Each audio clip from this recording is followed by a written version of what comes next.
Vamos entonces, gente. Está todavía el starting un puesto. Ahí vamos a ver si hay un poco de personas que han llegado en este momento. Sí, parece que sí, que bacán, cabros. Ya. Vamos a empezar nomás entonces. Vamos acá. Chun, chun, chun, chun, chun. Boom, hola, ¿cómo están? Después de 2 semanas que no había hecho entrevista, hemos vuelto. ¿Cómo está, gente? Bienvenido acá a mi streaming de los miércoles, acá en Twitch. De hecho, permiso. Ahí sí, sí, todavía estoy en este formato de periodista de los 90. ¿Qué opina de la situación política? Todavía estamos en esa situación, pero no importa, no importa, sí. Ya algún día me compré esa tontera. Olines, hola Evil Mir 2K7. Bueno, bienvenido a toda la gente que está llegando, también bienvenido a toda la gente que me está viendo a través de YouTube. Había pasado 3 semanas que no había hecho entrevista, cada día más barbón, sí, no me ha afeitado, honestamente. Ya estoy muy contento de volver con la entrevista. Justo ahora mamá encima estamos entrando en el 18. Hay mucha gente que está llegando a su casita para al fin descansar. Qué rico, compadre. Así que dije sí, es un buen momento para volver a la entrevista. Y de hecho quiero comentar que el día de hoy la entrevista que tengo es bien interesante, porque hoy día voy a sacar un par de dudas que he tenido hace mucho tiempo con el tema de videojuegos en el otro lado. Acá va a estar bien interesante. El día de hoy me va a acompañar una persona que de hecho tiene conexión con mi primer invitado que tuve acá en la entrevista. Una persona que participa en Colemono, una persona que muy conocida en la escena precisamente por lo que ha participado en él, y que además es de Argentina. Así que vamos a estar hablando precisamente de eso. Un ídolo. Hay gente que de hecho me están diciendo por ahí, oh, pero el manso invitado que te trajiste, Hayama. Había gente emocionada. Así que el día de hoy, señores, tenemos a Chun Chun Chun ¡Marcelo! ¿Cómo andás, Hayama? Gracias por las mentiras que dijiste antes. ¡Qué mentira! Mis emociones. Oye, pero si me llegaron mensajes me decía, qué increíble invitado, me decían. No lo metas a Marcelo. Es ese chiste, dice. Mira, lo más hermoso de acá es que usted puede notar lo que es una cámara de hace 8 años atrás y una cámara hermosa actualmente. Así, miren la calidad. No es webcam, como dije. Uso un celular viejo yo, así que acá la crisis argentina es así. Tenemos que usar lo que se puede, pero puta, siempre dije, no voy a comprar una webcam. Nunca sé cuándo se va a acabar esta farsa de Colemono, dije, así que no voy a comprar una webcam. Oye, por cierto, sí, como estaba comentando, bueno, aquí la gente ya al tiro. ¡Oh, Marcelo Colemono! Ese es tu apellido, Marcelo Colemono. Marcelo Colemono, exactamente, así dice mi documento. Ah, mi DNI argentino. Mi DNI, sí, exactamente. Pero, de todas maneras, para la gente que no te conoce, que va a conocerte el día de hoy para la entrevista, por favor, preséntese a nuestro público querido. Bueno, gente, un gusto. Mi nombre es Marcelo Colemono. Tengo 44 años, soy un gamer y coleccionista argentino ya de hace bastante tiempo, aunque los precios últimamente me han hecho tirarme un poco atrás, al menos lo que es el reto coleccionismo. Creo que nos ha pasado a muchos eso, particularmente los precios post pandemia. Es como que a veces veo los valores y digo, no, ¿sabes qué? Todo tiene límite. Para más encima, también puedo conversar un poco de eso porque yo no tengo idea cómo está esa situación en Argentina. No sé si viste alguno de los videitos que hicieron Mario y Paulo un poquito. Estuvieron acá, pero es todo así como que, puta, no, olvídate. No, yo no entiendo cómo hay tanta gente que sigue coleccionando, porque ahí me dicen los valores y es como que... pero bueno, ya hablaremos de eso un poquito más adelante, calculo. Pero bueno, soy miembro de Colemono desde hace casi 5 años ya. Muy feliz de ser parte de la familia. Conozco a Hayama, nos hemos cruzado en persona en más de un evento. Hemos tenido charlas tanto en el canal como en persona. Así que un gusto estar acá. No sé si puedo decir algo más. Argentino, con todo lo que eso conlleva, puedo decir. No, muy bien, de hecho, bueno, yo he visto lo que ha hecho con Colemono hace ya bastante tiempo y es bacán porque para más encima le diste esa otra perspectiva del otro lado. Yo acá, bueno, no sé, yo sé que lo sabes un poquito, pero quiero aclararlo a la gente que me conoce también por Gamer Café, que bueno, por muchos años GR participó en nuestro sitio, en Gamer Café. Bueno, el Afro también, de hecho, por mucho tiempo él nos acompañó en básicamente todo el especial de PlayStation que hicimos en el podcast de Gamer Café, que duró como 3 años, así que sí. También el Afro, también, bueno, fue amigo en Wichile, un montón de sitios que hemos tenido ese contacto, y para mí los dos son amigos de la vida, ¿cachai? Yo les tengo mucho cariño y estima a los dos. Y obviamente con Colemono las cosas, bueno, ya Colemono ya tiene 10 años ya casi, ¿no? O más ya, creo. Mira, así como sitio de YouTube, creo que todavía no llega a los 10, pero como sitio, sí, ya tiene 10 o más. Yo me acuerdo que en el 2015, cuando empecé a ir a Chile, Paulito ya tenía su sitio, el Jere ya tenía su sitio, hacía sus cosas. Me acuerdo que me entrevistó en un ¿Cómo se llama la exposición de videojuegos que ahora es tan fome? No me Expo, sale el nombre. no diría decir Expo Game, no, Los no. Laguna. No, la Mm, que sigue, no sé, la que viene así todos los FestiGame. años. FestiGame, ahí está, señor, perdón. Sí, yo Todo también tuve. bizcochoto ahí tratando de Es corregir. que, Jorge, yo no voy a FestiGame hace como 8 años, así que. Y bueno, yo también, como que creo que la Jorge, última vez que fui Marcelo. fue. Jorge, no pasa nada, Es que el es día solo Jorge, un saluda a se Jorge llama. en el chat. Pero. Pero como que sí, yo creo que la última vez que fui fue 2017, 2018 y Mm. nunca más. De hecho, no sé si lo has hablado muy en contexto para la gente que te cache desde Colemono. ¿Cómo conociste a Jere en esa instancia fue? Sitios de intercambio de pornografía. Muy bien. Le mandaste tu Así, correo. fotos eróticas, esas cosas. No, a Mm, Jere lo conocí a través del Afro. Afro lo conocí en un sitio de coleccionismo argentino que se llamaba Arqueología Digital, que fue donde yo empecé mm, ahí a meterme. Si bien yo siempre fui de coleccionar todo, o sea, cuando tuve la NES y eso, guardaba las cajas, guardaba todo abajo de mi cama, tenía todo ahí bien, bien guardado, jamás tiré nada. En el 2005 más o menos le compré una DS a un tipo que me dijo, mira, yo soy parte de un foro que se llama Arqueología Digital. Y bueno, cuando decís, bueno, vamos a ver qué onda. Y me empecé a mm, enganchar mucho con eso. Ahí lo conocí al Afro. Y yo aparte justo en ese momento también metí a Chile, entonces fue mm. así como que fue recíproco. Y con la Wii, ahí que era furor, yo estaba muy emocionado, quería charlar con gente de otros países con el tema del online. Y me metí justo a Chile y lo conocí ahí. Pero a Mario lo conozco desde, ya te digo, 2007 más o menos, 2008 aproximadamente. Mm. Y él siempre me decía, venite para Chile, venite para Chile. Me ¡Venite para decía, Chile! venite para Chile, che, me decía. Y yo, bueno, viste, qué sé yo, no sé. Y en el 2013 vino él para acá, nos conocimos. Yo justo estaba pasando por una mala etapa, post ruptura de una relación larga, entonces Mm. me conocí y yo estaba, hola Mario. Se abrazaron, Sí, lloraba se ahí. toquetearon un poco. Siempre, siempre eso. Estaba la Dani ahí, su esposa, pero Cada dijo, no puso no hay resistencia. Después problema. también, ¿sabes? Lo grabó, de hecho, sacó la cámara. Sí, también el voyeurismo. Ah, Pero en el mm, 2015, después de que un amigo mío tuvo unos episodios de esos que te hacen replantearte la vida, dije, pero es verdad, ¿por qué no empiezo a disfrutar un poco más? Y empecé a ir a Chile, empecé a visitarlo a Mario, él me presentó al GR, gracias al GR y a Colemono te conocí a vos, yo ujú. conocía a muchísima gente, la verdad que he tenido la oportunidad de conocer a mucha gente que nunca pensé que iba a conocer y hacer cosas, así que esa fue un poquito nuestra relación con Mario, como decía, con el Afro ya hace casi 20 años que nos conocemos y con el GR 10 más o menos, 9 10 años, así que siempre que iba allá salíamos a tomar algo y en la pandemia con Mario habíamos planteado más de una vez hacer un podcast o algo así.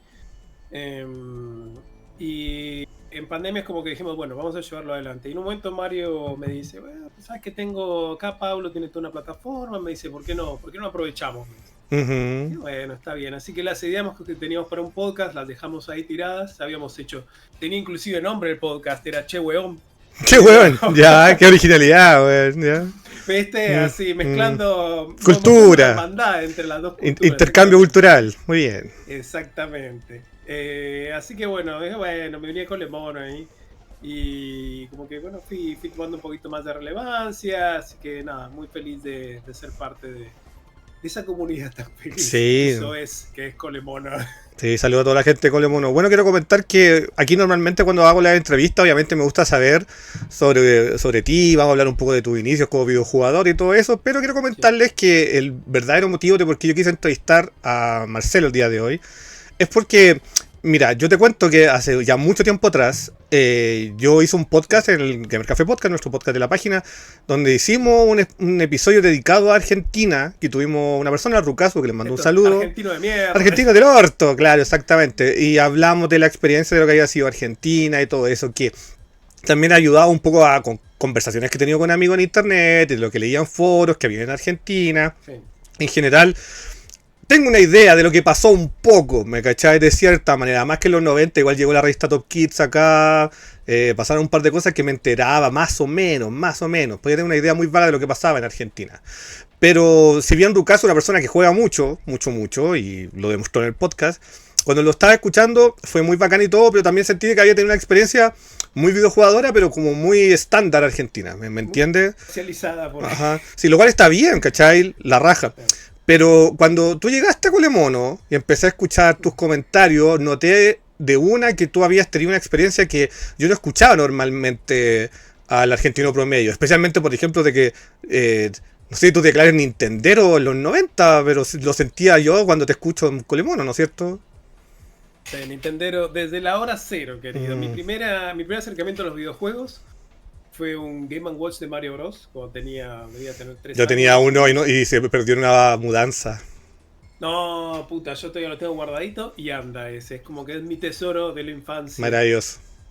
Y mi primera consola fue una Coleco con el Donkey Kong. O sea, fue como que todo fue así, el bombardeo Nintendero. El Ujú, Donkey Kong, de hecho, lo amaba el juego. Era como que fue mi...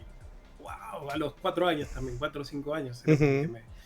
me partió la cabeza. Así que, mira, aguante Big Channel. ¿Llegaba Big Channel Cabin Magic? No Sí, creo allá. sí, llegaba. ¿Llegaba? Lo hago conversar, lo hago conversar un poquito, pero sí Dale, llegaba. dale. Ujú.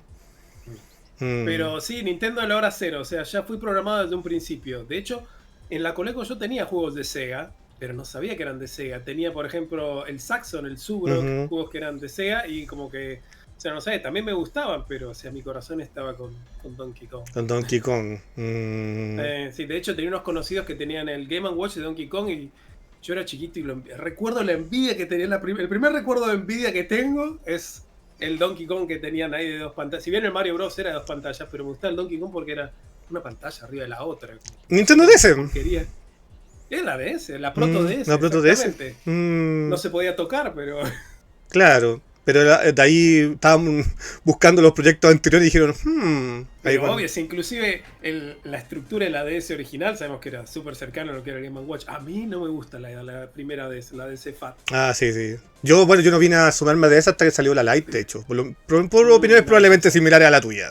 Probablemente. no, pero yo estaba desesperado. O sea, de hecho me la compré antes de que saliera acá. Ujú, Y me acuerdo que me vino con un píxel muerto así, enorme, en el medio de la pantalla. ujú, Y yo la traje, la importé ilegalmente, digamos. Y ujú. me contacté con los que eran los importadores oficiales en ese momento. Y le digo, mirá, me vino con un píxel muerto, ¿se puede cambiar? Y la persona me respondió, ¿qué es una DS? Me dijo la verdad. No. Me Digo, imagino. bueno, gracias. No, sí, lo creo. De hecho, voy a empezar a ordenar un poco esas ideas con la conversación, porque claro, tú comentaste que tuviste una ColecoVision, que entraste a los videojuegos ahí. Yo sé que tú, no, claro, no tenías 15 años en 1985, por ende no viviste así como al máximo los 80 en Argentina, no. Pero quería preguntarte un poco sobre eso. ¿Cómo fueron los videojuegos y Argentina en los 80? O por lo menos la visión que tuviste tú siendo muy niño. Mira, la predominancia en Argentina en los 80, Mm. y quiero aclarar que no puedo decir verdades definitivas, Mm. siempre voy a decir Por supuesto que... lo de mi entorno, Mm. lo de mi entorno y lo que yo veía. Siempre fue muy predominante lo que era la 2600. La Atari 2600 y los clones acá eran súper predominantes. En la Coleco no se veía tanto. Ya, eso lo compartimos entonces. Sí, Mm. exactamente. Es como que siempre fue predominante. Aparte acá teníamos los Edu Games, viste, muy barato. Nuevamente todo lo que era clónico acá. Acá siempre fue furor. O sea, la 2600, después la Family, después la Songa Genesis. Fue como que siempre fueron las consolas que más vendieron, que más veías. Así que en los 80 yo te diría que fue principalmente lo que era 2600 y en capital, porque viste que bueno, Buenos Aires tenés lo que es provincia, lo que es el capital y Gran Buenos Aires, que es la zona que lo Qué rodea. gigante, claro. Que no aclaramos de que tú estabas en Buenos Aires en esa época, ¿no? Sí, Ya, siempre. sí, Yo dijimos claro. siempre fui de Gran Buenos Aires. Que los de Capital piensan que los de Gran Buenos Aires cazamos nuestros alimentos y la luz se consigue con fuego. De hecho, Gran Buenos Aires está dividido en 3 zonas, que es norte, sur y norte, oeste y sur, que bueno, como que por lo general viste que uno siempre va viendo ciertas tendencias en ciertas zonas. Claro. Que no voy a entrar en detalles, pero bueno. Entonces, en Gran Buenos Aires no era tan común ver arcades, ver los fichines, pero en Capital sí. Sí, yo por ejemplo en zona norte teóricamente estaban prohibidos. Ya, eso no lo había escuchado. En teoría estaban prohibidos, lo que decía en esa época y la posible razón por la que nunca vi por acá. Y la verdad, nunca investigué esta cuestión, porque es algo que vos escuchás de joven y viste cuando te quedan esas cosas, que decís, bueno, sí, lo tomás ya Mm, como un hecho. Pero por ahí tendría que investigarlo. Pero sí te puedo decir que al menos lo que es Gran Buenos Aires, por zona norte y por donde yo vivía, no había. De hecho, yo tenía que cruzar lo que separa, que es la autopista panamericana. mm.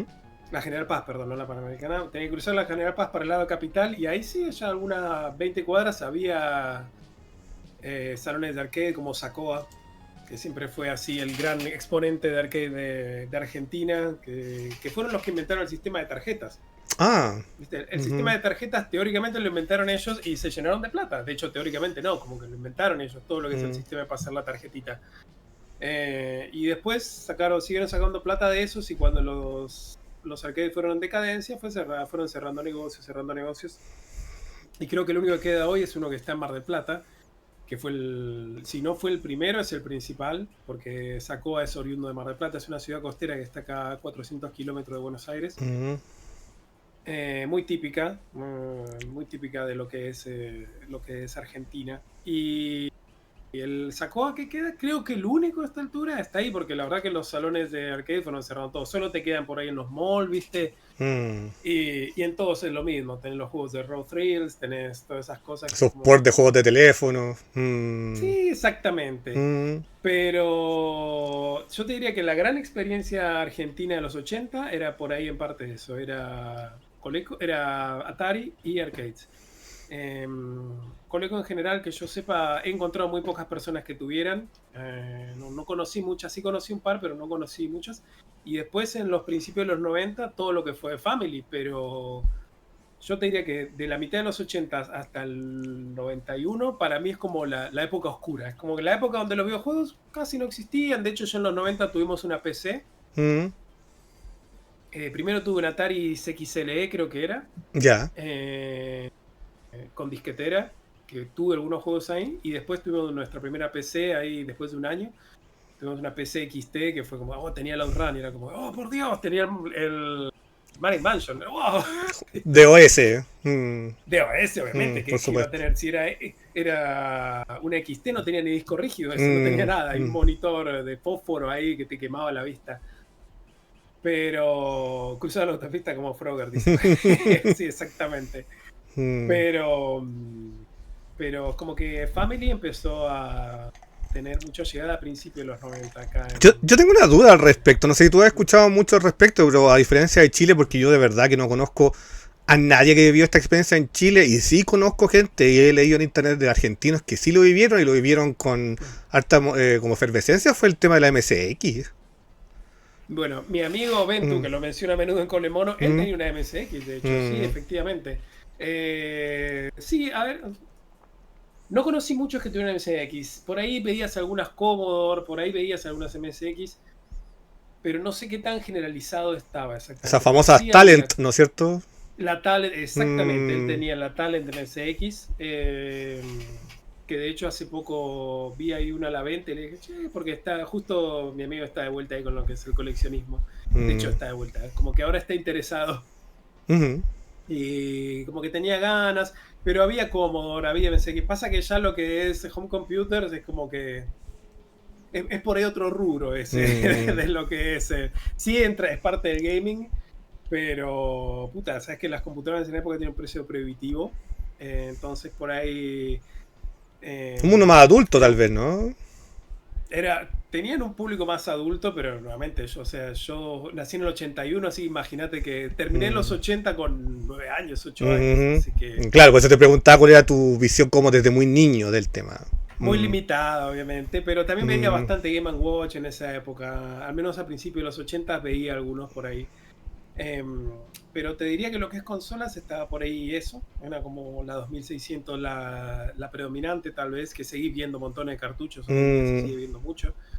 Em, y sí, efectivamente, como decís, había MSX, pero desconozco exactamente la llegada. O sea, mm. como que Porque acá mucho, nada. ¿Eh? viste que. No, no, Mm, acá había, de hecho, eran en teoría de fabricación nacional, pero. ujú. Eso es muy interesante, eh, de hecho, de cierta Bueno, manera. es que había cierta fabricación acá en Mm. esa época, pero puta, te diría que fue eso y no mucho más. Porque incluso escuché de que había software, obviamente totalmente hecho homebrew en Argentina para Mm. MSX, había gente bien movida. También conocí un par de historias de gente que tuvo Commodore 64 en Argentina, pero Mm. siempre me dio la sensación de que era un público que en el año 85 tenía entre 15 y 20 años, era un público mayor. Mm. Es posible, ya te digo, yo mi acercamiento, bueno, lo que es la Commodore en esa época era más que nada por los talleres de computación de esa época, Mm. que un taller de computación en el 88 era, bueno, somos 10 chicos y hay una Commodore, así. Y bueno, Yo tuve taller de computación en base y teníamos mm, un computador, teníamos un 386. Se habían gastado un dineral para tener un 386 porque bueno, era un buen procesador para principios de los 90, un sí, 386, así que se habían gastado un buen dineral. Pero era sí, uno. sí, sí. No, obvio, acá también era como que era una Commodore y gracias. Y la MSX yo la conocía gracias a mi amigo Ventu que él tenía y la tenía con el dataset, ¿viste? Ujú. Con la casetera. Entonces siempre era la típica espera de 5 o 10 minutos, que estuviera a punto de terminar de cargar, se colgara y fuera, bueno, todo de vuelta. Todo de vuelta, sí. Bueno, tú me estabas contando que después saltaste al Family entonces, ¿no? No, yo pasé, y esto es parte de lo que decís que es verdad, Ya, mi ok. progreso fue normal, porque yo Mm. pasé a tener una NES, no una Tuviste en Family. eso original entonces, sí. Que eso es algo que de verdad en Argentina nadie... Es que mira, es curioso, cuando yo hablo del NES, obviamente todo el mundo habla del Family, el Family, el Mm, Family. Yo cuando, no, cuando hablo acá Sega Genesis, en Argentina dicen la Sega, la Sega. la, Y, la Zonga, y sí, cuando se refieren a Sega se refieren como a un genérico de piratería de cierta manera. Ajá, entonces, sí, que hayas sí, tenido... no, Mira, yo te cuento que yo tuve NES, también tuve NES mm, original.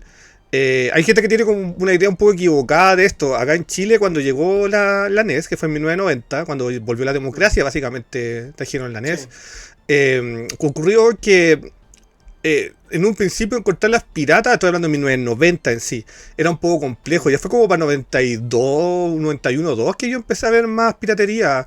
Pero cuando mm. llegó, yo, bueno, había NES y todo. Pero sí hay que decir que la gente que tuvo NES en Chile original fue re poca. Pero si en Chile fue poco, en Argentina a mí Mm. es bien particular esa historia. Puta, mira, yo iba a un colegio que estaba en una zona, no te voy a decir que era una zona así top, vamos a decir, pero una Mm, zona que estaba bien. mm. En un barrio que se llama Olivos. Tenía que viajar media hora para llegar hasta el colegio. De hecho, llegaba al colegio y cuando recién me cambié en lo que era sexto grado, fue en el 92, tenía 11 Mm. años, era como que sí, yo vengo del otro lado de la autopista, ¿viste? El Porque Freuer. no, pero era tipo, "Ah, ¿cómo? ¿Viste? Era como que viene del otro lado, era como que era el salvaje. Mad Max. Sí, me tengo Ah, que tomar el micro cada media hora para llegar hasta acá. Y era, "Oh, mm, Dios mío, que no nos toque era". mm, Así que siempre fui un poco un outcast, ¿viste? Cuando fui al colegio era así, después en la universidad también, es como que siempre venía del otro lado yo. mm. Y ahí tenía una persona más que tenía NES cuando yo la compré. Porque nosotros, después de hincharle mucho los huevos a mis viejos, nos la compraron en el 92. Ujú. Que de hecho estábamos entre una Master System y una NES, porque acá se veía también bastante la Master System. Sí, acá en Chile también llegaron, más conocida esa historia que era infinitamente más fácil de pillar la Master System 2 que la 1 acá en Mm, Chile. Por algún motivo que no tengo mucha explicación, pero sí llegaron. Por Ujú. ahí, por ahí las dos era la una importada y la dos era hecha por Tectoy, no sé, por ahí está Ya. una fabricación más No, cercana, pero así hipótesis, ¿tú nada más. viste productos Tectoy en Argentina? Sí, de hecho hoy Ya. en día se Yo en Chile consiguen, nada, usados se nunca. consiguen. Nunca vi nada de Tectoy. Yo me enteré con internet de la existencia de Tectoy. De la existencia de Tectoy. No, acá Mm, se veía, no era tan raro. No recuerdo si los juegos pues, mayoritariamente que se veían en esa época eran de Tectoy o eran importados, porque mm, entre que fue como, mira, yo la NES la tuve mediados del 92. En junio del 92 nos la compraron. Que para esa época yo ya tenía mi amigo Ventu que tenía el Family. ajá. Que de hecho cuando nos compró la NES fue como que descubrí que, no puedo usar los juegos de Family en la NES. Yo tuve que usar adaptador para jugar los juegos piratas y me Sí, daba un terror horrible porque era muy común que se te quedaba incrustado adentro el adaptador y tenías que por poco tomar el NES y hacerle así hacia abajo para sacarlo, era terrible. mira, Creo que lo tengo, de hecho. Los que tuve, que todavía lo tengo, era el NASA, y el NASA te venías con una tirita, ¿viste? Era así como un Dew, digamos, porque vos después tirabas. Sí, creo que tengo por ahí uno, pero sí.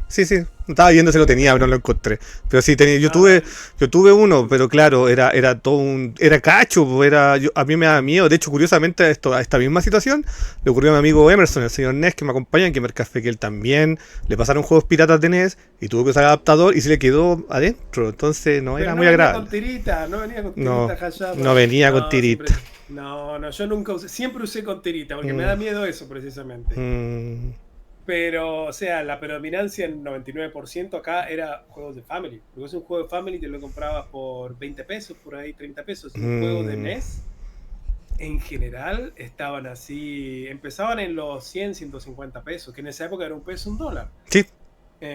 Carísimo. ¿Viste? Entonces, sí, yo me acuerdo cuando me llevaron a comprar un año, yo usé así ávidamente la NES y después nos compramos la Super Nintendo con un ardid. Un año después nos compramos la Super Nintendo, pero durante ese año fue como que me regalaron un juego en un momento que fue el Werewolf, The Last Warrior, que me acuerdo del día, todavía es el día que me acuerdo cuando me lo llevaron a comprar, que fue así un evento, ¿viste? Y que todavía tengo. Y después para Navidad nos regalaron un juego mío y a mi hermano, y fue así como todo, eso fue todo. Bueno, yo por lo menos acá he contado muchas veces esto, que yo soy de la generación que tiene que esperar una vez al año para tener mi juego. Sí, ¿cumpleaños o Navidad? Navidad. Algunos afortunados les tocaba las 2 veces, algunos, pero no era mi caso, era una vez al año. Bueno, sí, a mí tampoco, ya te digo, acá los juegos originales, y de hecho yo recuerdo ver la Super Nintendo, allá por el 92, y si no me falla la memoria, en un local que se llama El Mundo del Juguete, que era una juguetería que era muy predominante en esa época, y creo recordar que el valor era como $250 del Smash TV. Del Smash TV, $250 era más o menos. No. Yo te puedo asegurar que acá en Chile era caro, pero no ese nivel. Bueno, y un salario en esa época, un sueldo común, era por ahí 500 pesos. Era la mitad del sueldo mínimo. Básicamente, por ahí andaba. Esos eran los valores que manejaban. Y yo cuando tuve la NES, obviamente también, o sea, todos los lugares que te alquilaban los juegos de Family, o sea, no. Pirata. Que yo supiera. Sí, obvio. Entonces tenía el NAS, el adaptador ahí, el adaptador NAS. Todos los fines de semana, todos los viernes iba, me alquilaba un juego, lo terminaba, lo devolvía después. Lindos recuerdos ahí, todo el 92 y mediados del 93. Y como te decía, mediados del 93, bueno, queríamos la Super Nintendo, estábamos esperando. Pero la hobby consolas me dice que es el cerebro de la bestia. Me dice, el cerebro de la bestia. Los Super de Super Nintendo. Entonces era como. Fue así el primer caso. Unos gráficos impresionantes. Sí, el superprocesador 16 bits. Sí, yo también viví eso. Puta, pero con mi hermano veíamos ese VHS 10 veces al día. Todavía los tengo. Lo que sí, acá no, mira, esto no es mi experiencia, lo que estoy contando es lo mío, esto no es experiencia de todo Chile. Acá llegaba la Superjuego, todas esas revistas españolas, pero no sé si será porque eran unos desgraciados de mierda acá en Chile o no, pero era extremadamente difícil que te las vendieran con los VHS. Tiene un motivo técnico, porque son PAL. Son PAL. Ajá, y en Argentina. Yo tengo entendido que existe como esta PAL-M, que es como una suerte de modificación exclusiva argentina. Entonces yo supongo que ustedes no tenían ese problema, pero acá en Chile normalmente les sacaban los VHS por eso, porque te decían no se te van a poder ver. Entonces acá es muy raro es conocer historias de gente que haya tenido en la primera mitad de los 90, si la segunda ya conocí más, pero en la primera mitad de los 90 que te contaran de que coleccionaban esas cintas de Superjuego acá en Chile, básicamente para hacer eso necesitabas tener un VHS multizona. Y eran carísimos. Es que acá la mayor parte de los equipos eran binorma. Las teles, gran parte, eran binorma precisamente por eso. De hecho, no me acuerdo si fue en el Gamer Café que yo estuve o dónde fue. Y no me acuerdo si fuiste vos o creo que estaba JF también. Ya. No estaba esa. Y me preguntaban, ¿pero cómo hacían? ¿Viste? Porque la NES que era PAL, decían, no. De hecho, la NES era NTSC. De hecho, yo siempre jugué juegos americanos. No jugaba juegos europeos. Pero te decía, tiene que ser para televisores binorma, decía. Que yo en esa época no entendí un carajo, obviamente, viste, 11 años, que binorma, no sé, yo con los jugar juegos. Con los videojuegos tuve que aprender eso, de hecho. Bueno, yo no le daba mucha bola. Lo único que Mm, sí me acuerdo, una vez me trajeron un VHS con capítulos grabados de las Tortugas Ninjas, mi padrino que vive en California. ujú, Y cuando lo quise ver, oh puta, no lo pude ver porque mi VHS no era binorma. mm. ¿Viste? Entonces corría mal. Pero las teles, gran parte sí eran binorma. De hecho, si vos ves las publicidades hoy en día de las teles de esa época, te decían tele binorma, Palene, NTSC. Mira, es curioso, siempre he tenido esa sensación yo. Es la sensación mía nada más, que me da la sensación de que como un momento en que los argentinos se arrepintieron de tener Paleme. Con nivel de Pasa industria. que, Sí, mm, mira, era Argentina, Uruguay y Paraguay, por lo que sé sí. yo, Sí. padrino. Ujú. Puta, o sea, como que si me preguntás a mí, oh, veía las cosas más lentas, no, qué sé Mm. yo, no, no sé. Mm, sí, claro, porque en España obviamente todo era pulp, obvio que sí. Entonces Mm, llegaban todas estas historias famosas, pero en Argentina tenía esto que no lo entendía. De hecho, ah, bueno, esto es una teoría también 100% personal, pero acá llegaba la televisión argentina por la televisión por cable mm, y estaban, tú sabes, lo todos más los lento. canales, Antena 3, todos esos canales.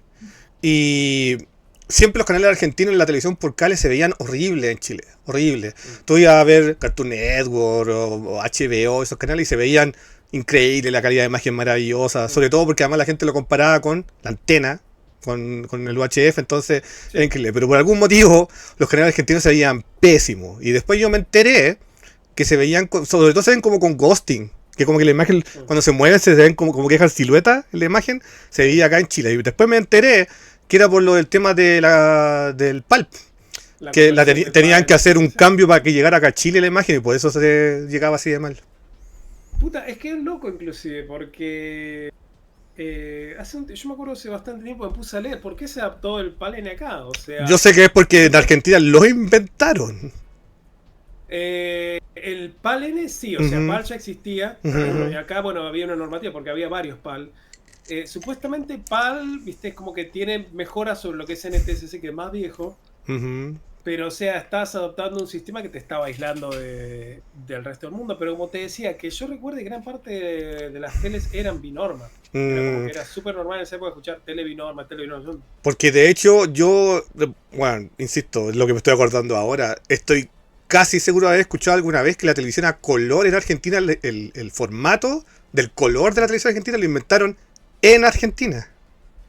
Inventamos los colores Sí, acá. Sí, sí, no quiero no, en faltar serio. nada, pero Entonces siempre como que era, ¿por qué? Así, ¿por qué todo tiene que ser tan bueno? Hay un chiste que siempre tan acá específico. en los 90, Marcelo puede seguro haber escuchado esta historia, pero acá en los 90 siempre está esta imagen de que Argentina era como un país medio soberbio, así como, que tú sabes, entre el fútbol y todo, así, cuántas copas tenés y Pero todo por eso. favor. Entonces, siempre teníamos este chiste como que los argentinos, si no tenían, lo inventaban, así, porque teníamos que hacer nosotros y la cuestión. Entonces, me llegaban como todas esas historias y yo decía, no sé si será verdad o no, Sí, pero bueno. sí, los argentinos tenemos eso. Mm, Hay de todo, es como siempre. mm, Cuando me preguntan, ¿los chilenos te tratan bien? ¿Viste? Porque sí, mm, existe ese imaginario sí, social de que hay una enemistad, ¿no? La verdad. O sea, me imagino que hay chilenos forros, como que hay gente forra en toda parte por del todas mundo, partes. pero mi experiencia es todo lo contrario, siempre bien, ¿viste? Nunca, argentino, Mm. ¿viste? No, para nada, todos Hay, súper hay unos cordiales. argentinos que juran de guata que llegan acá y es como, no, que las Malvinas, la cosa, y es como, Sí, amigo, boludo, bueno, como si a alguien allá le importara eso, ¿viste? es Fue como... hace, fue hace 50 años, ¿no? No, no, 40 años. pero fuera de eso, yo ahora siento, te lo digo yo por lo menos como alguien que... Lo que pasa es que, esto yo te lo comento porque en los 90 a nosotros nos llegaba mucha cultura argentina, sobre todo por la música. Sí, lo sé. Lo sé. Mucho rock argentino, mucha televisión argentina, mucho en general de Argentina. Pero no se sentía recíproco. No se Mm. sentía de que el argentino consumía música chilena, películas Es que a mí me chilenas. asombra, cuando yo empecé a ir allá, me asombraba el conocimiento, o sea, hay Mm. mucha, y precisamente lo que vos decís, la penetración que han tenido bandas argentinas allá, y acá la verdad es que bandas chilenas, Nada, muy poco. creo que jamás escuché nada, Creo que jamás. a mí la gente más joven de Argentina me ha contado que ahora los argentinos Mm. escuchan música chilena. Ahora. Pero en los La verdad 90 es era que no sé, rarísimo. pero, o Mm. sea, si vos llegabas, si yo hubiera llegado a Chile y me decías, mira, acá nunca existió la música, le creía, así. No, sí era más o menos así. Entonces, bueno, todo esto te lo preguntaba por el contexto de que yo tenía esta imagen, y sobre todo leyendo revistas y todo eso, que claro, que Argentina estaba metido como en esta onda de televisores con doble norma. Enorme, Y sí. yo decía, ¿por qué? ¿Qué onda? Pero bueno, en fin, pues son cosas ¿Qué de elecciones. necesidad, no? Decía uno. Como decía Juan Gabriel, pero Mira, qué necesidad. Mago tiene razón. Argentina, nosotros les regalamos rompeportones. No sé si lo Amigo, veías. yo tenía, no meme, yo tenía 7 años y veía a Porcel y sus gatitas. Ah, bueno, está bien. Muy bien. Mira, ya fuiste criado ahí con un programa de buen gusto. Es que a eso me refiero, que a nosotros nos llegaban las cosas de Argentina, pero nunca escuchaba de que alguien de Argentina consumiera cosas chilenas. Entonces, era curioso porque eran los 90 y yo ya tenía como esta imagen argentina de los videojuegos per se, porque me llegaba la revista Top Kids acá, leí varias cosas de noticiarios de Argentina, de la televisión argentina que veía en la televisión por cable, y nosotros en mi colegio, para mí el mundo del videojuego argentino era como este estereotipo, así como, ¡che, videojuego! Y la gente gritando. ¿Por qué? Porque nosotros veíamos, por ejemplo, yo vi el programa de Top Kids, el de la tele, Oh, sí. que de hecho es una historia muy curiosa, porque estoy casi seguro que a este programa llegaba acá porque ¿en qué canal lo daban? Perdón, ¿tú te acuerdas qué canal lo daban? Top Kids era, y estoy 98% seguro que te voy a decir, era Canal 7. Ya, el tema es que estoy seguro que acá lo daban en un canal que no era El ese. canal público. Mm, El lo da- Canal 7 era el canal ATC, era Argentina Televisora Color. Probablemente hubo como una suerte de concesión para dar programas en el extranjero, porque por ejemplo, fun fact, el TVN chileno que dan acá en Chile no es el mismo TVN que dan afuera. Por ese tipo, es como el ejemplo de NHK, que mucha gente dice, oh, está la televisión japonesa, va a estar todo Japón. Y no, es NHK internacional. Entonces, el programa de Top Kids llegó al cable. Y para nosotros era muy chistoso porque era un programa extremadamente argentino. Así como a nivel como estereotipo casi. Era. Sí, que era así. Sí. Era así, pero tenía plata Top Kids. Sí. ¿Sabes que justo De el hecho, año donde Top Kids tuvo más incidencia, mira. lo pasaban en la tarde? Ahí está, Mira. esa ATC era exactamente. Sí. Y yo casi no lo podía ver porque lo pasaban cuando iba al colegio. Ujú. Entonces mi acercamiento a Top Kids fue súper breve. Fue como que leía la revista y todo, pero el programa lo podía ver muy poco. Claro, aquí estamos viendo un poquito, disculpa si saqué a la cámara un ratito a Marcelo, ya lo he puesto ahí, pero este es el programa de Top Kids, que acá lo dieron, yo lo vi. Bueno, yo en ese momento no tenía televisión por cable, pero tenía un amigo que tenía. Entonces lo veíamos y nos daba mucha risa porque lo encontrábamos argentino. Era, de hecho, Bueno, era correcta su apreciación. por supuesto que sí, pero una cosa es que era como demasiado, el choque cultural así era muy grande. Y quería mostrarte esto que a mí me da mucha risa, que este era el personaje que más nos daba risa. Bueno, obviamente cabe destacar que es obvio que Mortal Kombat se robaba todo en Argentina en esa época, todo. Acá en Chile era más o menos similar, pero este personaje en particular nos daba, te lo voy a mostrar porque es demasiado... El niñito este, ¿cómo era? Axi era, ¿no? ¿Cómo se llamaba? Aquí, ahí está. Sí, aquí, sí, exactamente. Estoy buscando esta parte donde sale este caballero. Deja de decir acá. Pablo Markowski se llamaba. ¿Sí? Se llama ya lo maté, pero sí, acá debe tener 20 años. Mira, lo encontré, mira esto, mira. Este caballero cómo habla. Che. Ah, no, el profesor, era profesor, puta, no me acuerdo cómo se llamaba, tendría que buscarlo. Ya te digo, por desgracia, justo mi acercamiento a profesor loco, era el sabio loco, algo así. Mira cómo habla. Es como cuando Paulito y yo estamos satirizando a ciertas personas.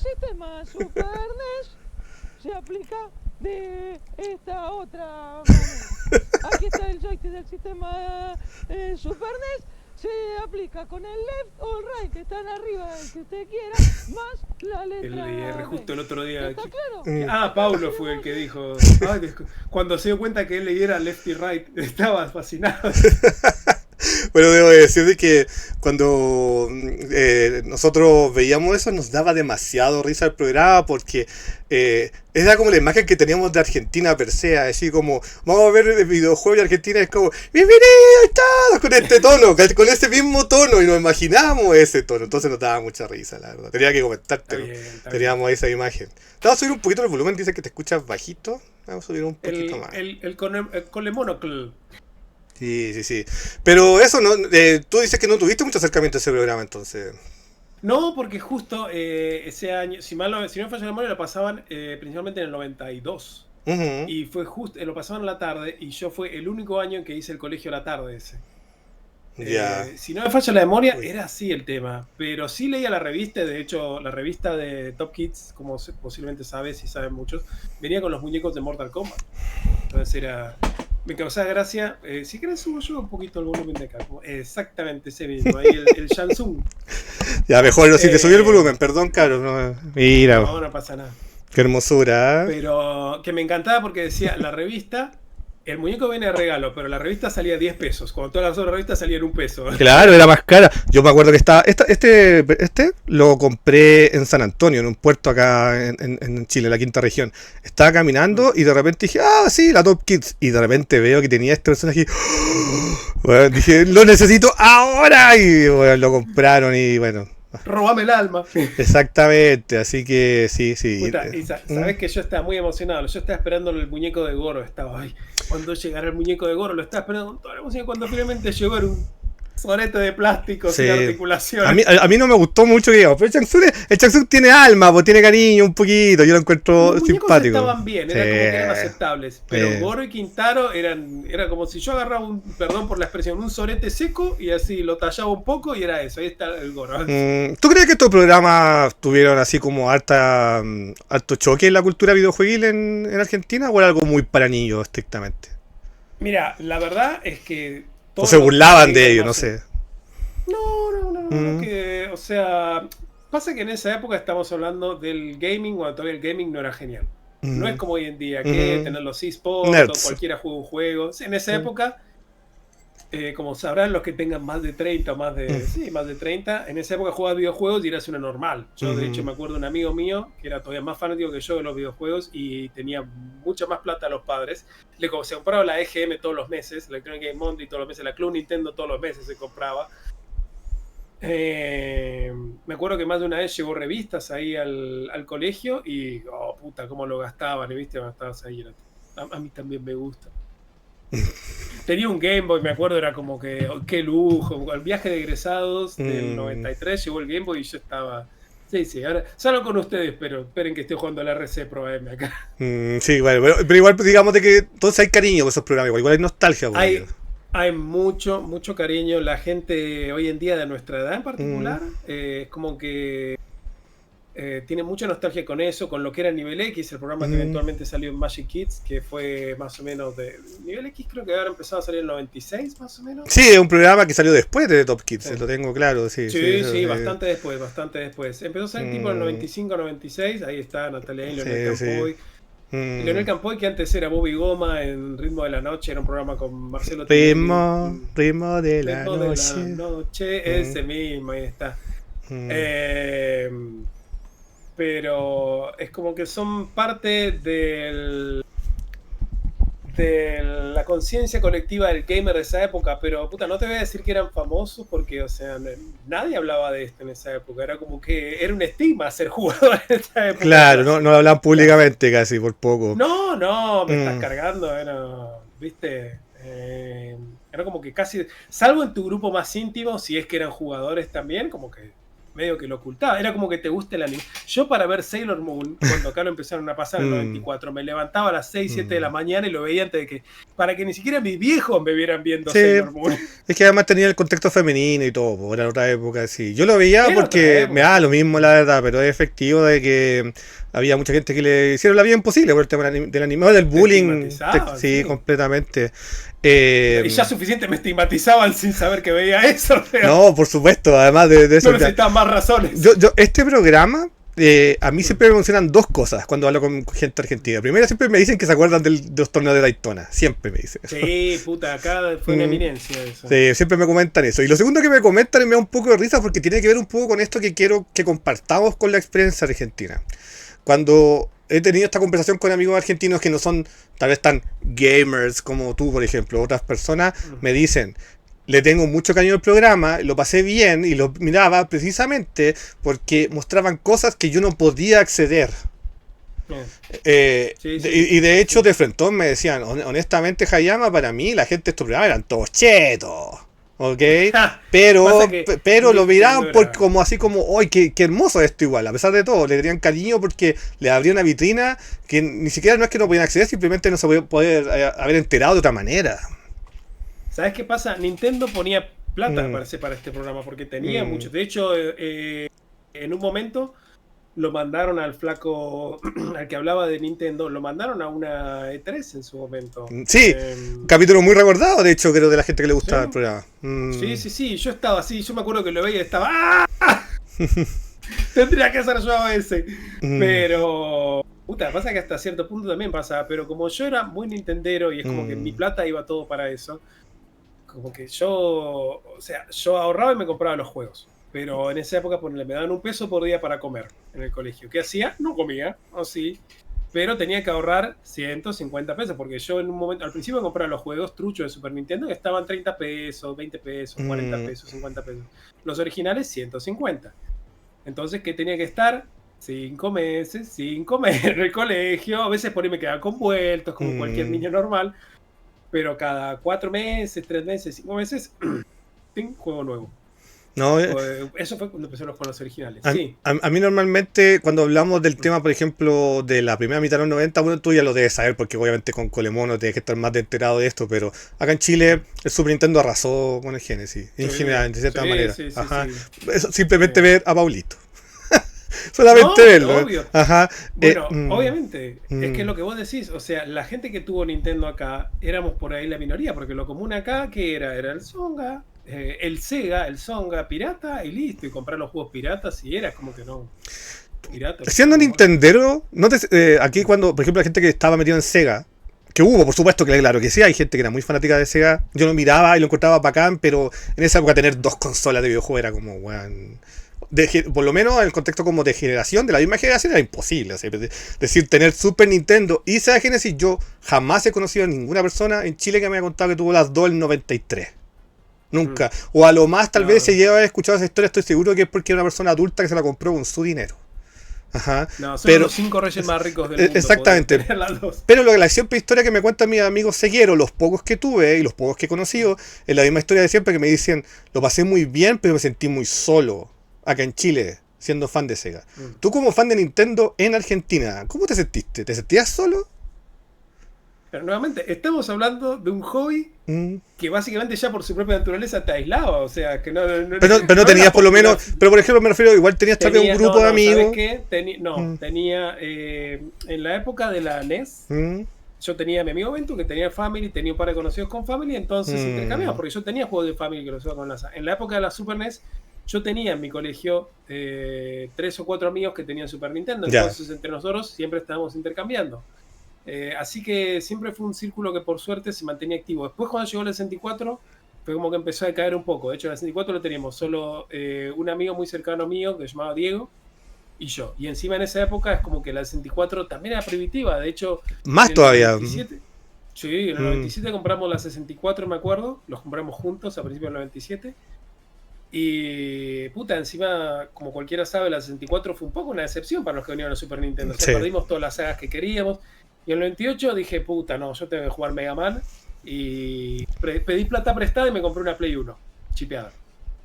Y ahí este amigo mío, Diego, también vio la Play 1. Oh, puta, qué bueno. Se compró él también una Play 1 y ahí fue como que renovamos un poco. Porque con el 64 otra vez era un juego cada 4 meses, 5 meses. Pero lo que tenía, ¿sabes qué? Jugábamos a 4. Entonces nos matábamos jugando al Turok 2. Era la diferencia que tenía con Play. Que claro que Play tenía multitap, pero yo conocí muy poca gente que se No, pero que yo no tuve nunca. Y aparte había pocos juegos de A4. Pero lo que tenía es que la Play era un juego trucho, 5 pesos. Así, 10 pesos. Yo iba, me compraba, como seguro pasaba allá, me compraba un juego con el vuelto del PAM. Acá, el Nintendo 64 era como que, bueno, era un gustito cada 4 meses, 5 meses. Play 1 era así. Play, mira, 64 era mi esposa, Play 1 era mi amante. Claro, muy bien, ya, perfecto. Es una buena comparativa. Pero sabes que incluso antes de entrar a conversar de eso, yo quería hacerte una pregunta aún más por debajo. ¿Tú, por ejemplo, en Argentina viste Atari Jaguar?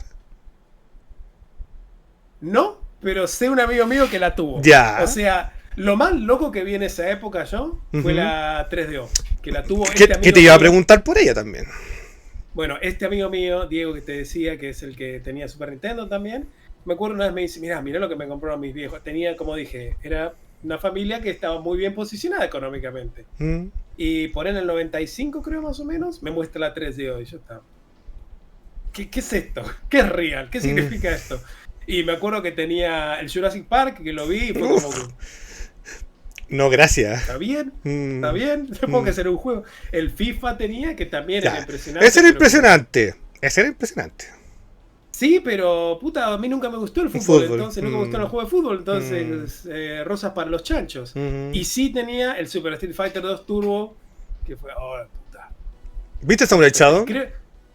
No, pero Ya, creo ok. que tenía el Gex también. Ya. Si no me falla la memoria, tenía el Gex. Tenía esos 4 juegos en esa época. Y después la vendió para comprar la 64.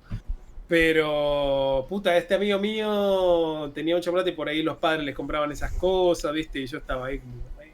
No, sí, era jugar. mis conocidos argentinos cuando les menciono estas consolas me decían, no, eso es, tenías que haber sido parte del gobierno de Menem para tener una consola así. Me Sí, decían. es que era acá. Imagínate ya si acá los vendían al triple los juegos, doble o triple los juegos, no sé, desconozco el valor que tendría una 3DO en esa época. Y Jaguar, ya te digo, yo no conocí a nadie que tuviera, y no recuerdo ver, pero mi amigo Walter, un amigo que conozco también de arqueología digital y seguimos hablando hoy en día, él en su época tuvo, pero era un pibe que siempre fue muy astuto económicamente. Entonces es como que vendía todo para comprarse otra máquina, vendía todo para comprarse otra máquina, ¿viste? Siempre estaba moviendo cosas así.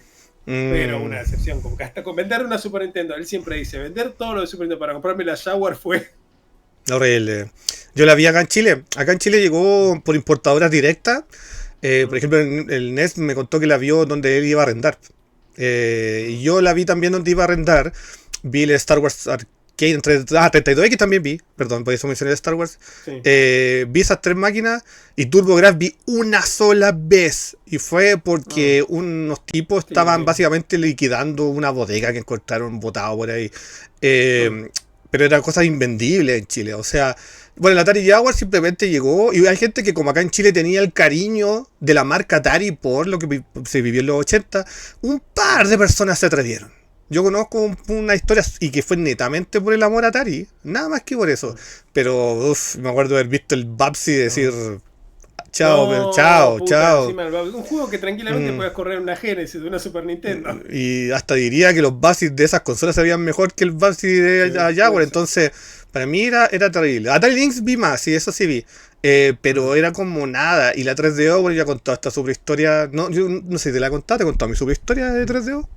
Yo tuve. No. Mirá. Yo tuve buenas 3DO. épocas. Y te la conté en un podcast, pero la voy a contar súper rápido. Por favor, Yo el estuve público se renueva. en un colegio que tenía esta cosa de que como que todos éramos de estratos sociales diferentes. Éramos como machucas, el ejemplo cinematográfico. Tenía compañeros que eran literalmente el hijo del carpintero y que era muy pobre y que básicamente lo tenían casi por poco becado en el colegio para estudiar.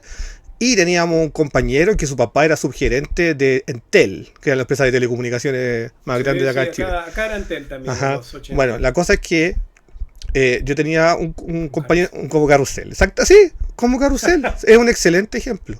Yo tenía un compañero que su familia eran parte de la casa Pichara, que es una familia que venden mármol acá en Chile.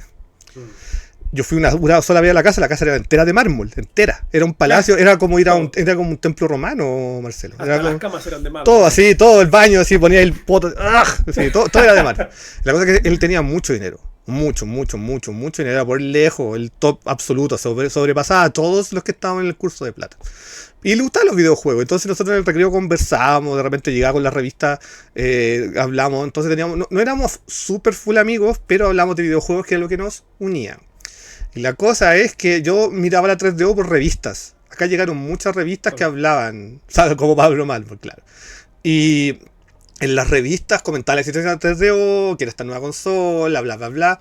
Y además, donde yo iba a arrendar, llegó la 3DO. La tenía en un stand. Me acuerdo, y jugué básicamente todo lo nuevo que llegaba. Jugué Crash and Burn, la primera, cuando llegó.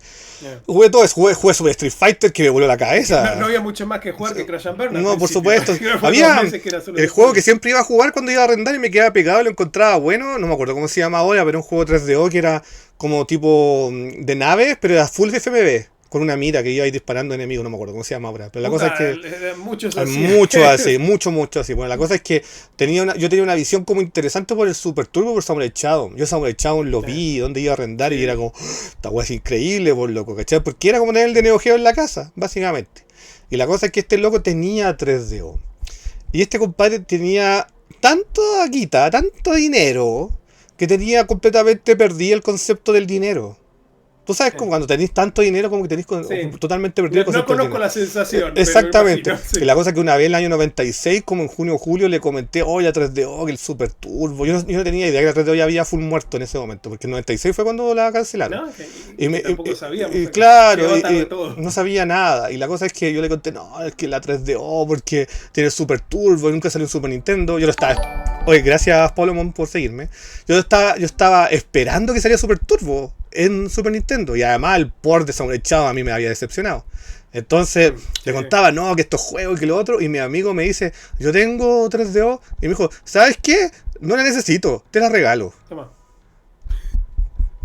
No estoy hueveando. No me pongo de ninguna manera. Y yo dije, este weón me está agarrando para el hueveo, me está leseando.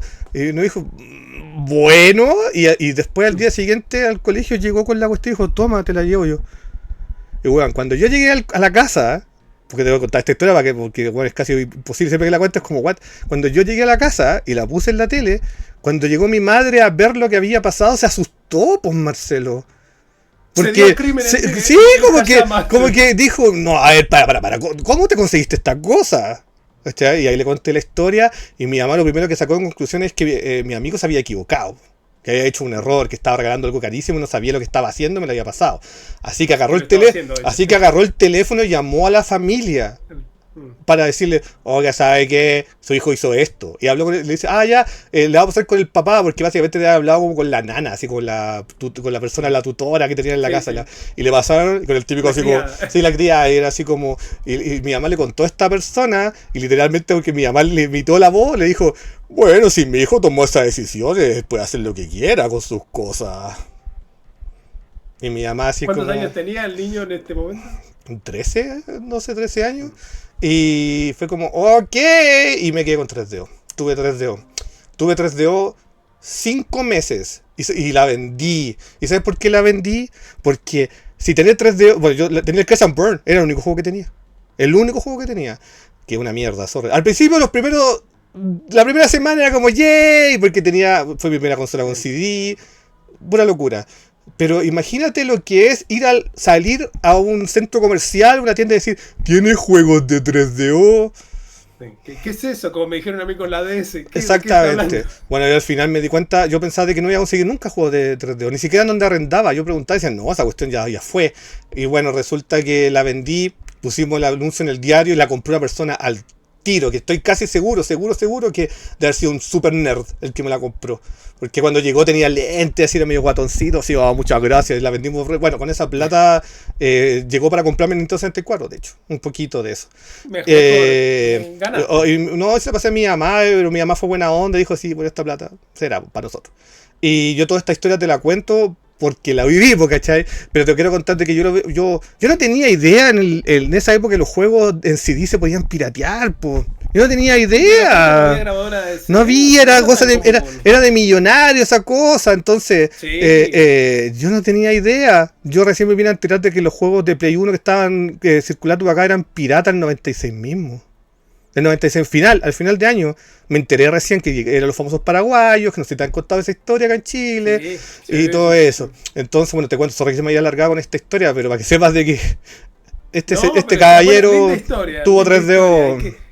Qué lindo cuando tenés un amigo que tiene tanta plata, está buenísimo. Bueno, qué decir, saludos, tú sabes quién es, bueno, no voy a decir su nombre, pero fue una historia que siempre la cuento con chistes. Hay gente que me dice, pero ¿cómo la vendiste? No tenía nada que hacer con ella, nada. Obvio, pero o sea, sí, aparte que, o sea, tenías 13 años más o menos, que, no, la voy a coleccionar para el futuro. No, Yo botaba las cajas, yo no tenía ningún enteré de como del nivel de coleccionismo que tendría un par de años después, entonces... No, eso ya tanto no, pero en esa época uno tenía... Yo, de hecho, era muy común, tenías que andar vendiendo juegos cada 2x3. Pero bueno, me quiero comprar un juego, tengo que vender 2 juegos. Me quiero comprar un juego, tengo que vender... Ese intercambio existía. Yo vendí muchísimas cosas que me arrepiento, pero era la realidad. O era sea, la realidad. Hoy en día, bueno, puedo darme el lujo de ir y comprarme un juego, 2 juegos. Pero, puta, en esa época era, no, un juego tengo que vender y tengo que comprar, idealmente uno usado, ponele. Eso hacía mucho también con los Super Nintendo para comprar originales. Es como que vendía algunos, me los compraba usados, que salían 50. O algunos me decían, podría haber ido al Persa Bio Bio a que te aconsejaran, amigo, tenía 12, 13 años. Puta, pero señor, sea realista, ¿qué se piensa que era? ¿Me está cargando? Es cierto que tuve una infancia muy videojueguil, muy nutrida. De hecho, yo considero, ahora que estamos hablando como de estos intercambios, que Chile particularmente tuvo, comparado con el resto de Latinoamérica, unos 90 muy nutridos en videojuegos. Muy, muy nutridos. Aquí hubo mucho arcade, el Super Nintendo acá, supongo que te han contado que la gente compraba original, arrendaba juegos originales, había piratería, por supuesto, pero casi toda la gente te va a contar que tenía juegos originales. No sé, tú sabías de que mandaron aquí a Peter Main de Nintendo of America acá a Chile, y uno de los motivos era porque no podían creer de que lo que estaba ocurriendo acá en Chile no lo entendían. Decían, pues esto es un país de indios. ¿Qué está ocurriendo en Chile? ¿Por qué la gente está comprando nuestros productos? Entonces, Chile fue una historia bien particular. Exactamente, con qué electricidad. Entonces, es una historia particular, la verdad. Muy particular. En Argentina, yo sé que la poca gente que tuvo Super Nintendo fue casi piratería absoluta. Es que nuevamente estabas hablando de un precio que era un quinto del precio de un juego original. Y, puta, o sea, yo ya te digo, yo compraba juegos piratas. No me preocupaba, no pensaba que fuera a quemar la Super Nintendo ni nada, pero en un momento en particular cuando salió el Mega Man X2, fue como que dije, ¿sabes qué? Me gusta tener original, me gusta tenerlo con la caja, me gusta tenerlo completo. Y fue duro, pero empecé a ahorrar para los juegos originales. Nuevamente, prefería comprarlos usados, sueltos. Así compré el Mario RPG, me acuerdo. El día que fui a lo de Taku, un vendedor que acá ya tiene muchas décadas, que de hecho aparecía en nivel X Taku más de una vez. Ah, sí, siempre creo que lo vi. Que tenía una tiendita así con cosas. La gente le iba a entrevistar hoy. ¿Cómo está el último juego de la semana? Todavía está Taku. De hecho, a veces cuando hacen entrevistas. De hecho, yo le dije que algún día lo iba a entrevistar para Prisioneros. Todavía no lo entrevisté, pero yo sigo yendo. Todavía le compro. Tipazo el Taku. Me acuerdo que yo lo llamaba siempre cuando salió el Mario RPG porque lo quería tener, pero no tenía plata y puta me moría por tener ese juego. O sea, ¿lo tenés usado? No, lo tenés usado. No. Un día dije, bueno, voy a pegar una vuelta. Llego y lo tenía usado. Peladito, solo el cartucho con el manual. ¿Viste cuando decís? Yo el Mario RPG me lo compré el 2006, usado, en 10.000 pesos chilenos, y en ese momento yo pensaba que me estaban cagando. Imagínate cómo ha cambiado el tema de los precios. La mejor inversión de Bueno, puta, pará. Yo no compré en su momento el House of the Dead para Saturn porque costaba $50. Y dije, no, voy a esperar a que baje de precio. Está muy caro, carajo. Hubo $50. Había muchos juegos de Super Nintendo que costaban 2.000, 3.000, 4.000 pesos. El Killer Instinct, por ejemplo, hubo una época que acá en Chile en las tiendas era plaga. Era plaga, no lo querían porque todo el mundo lo tenía y lo vendían en 2.000, 3.000 pesos. Entonces yo decía, ¿para qué me voy a comprar esos juegos si siempre van a estar a ese precio, van a estar en plaga, van a estar en todos lados? Y bueno, ya sabes qué ocurrió. Me alegra que compartimos la estupidez. Entonces. Exactamente, el mismo nivel de estupidez, amigo. Pero bueno, yo tengo claro... por favor. No, puta, ¿quién se hubiera imaginado que iba a irse todo tan al carajo, no? Que las cosas iban a ver como se dieron, ¿no? Yo nunca me lo imaginé.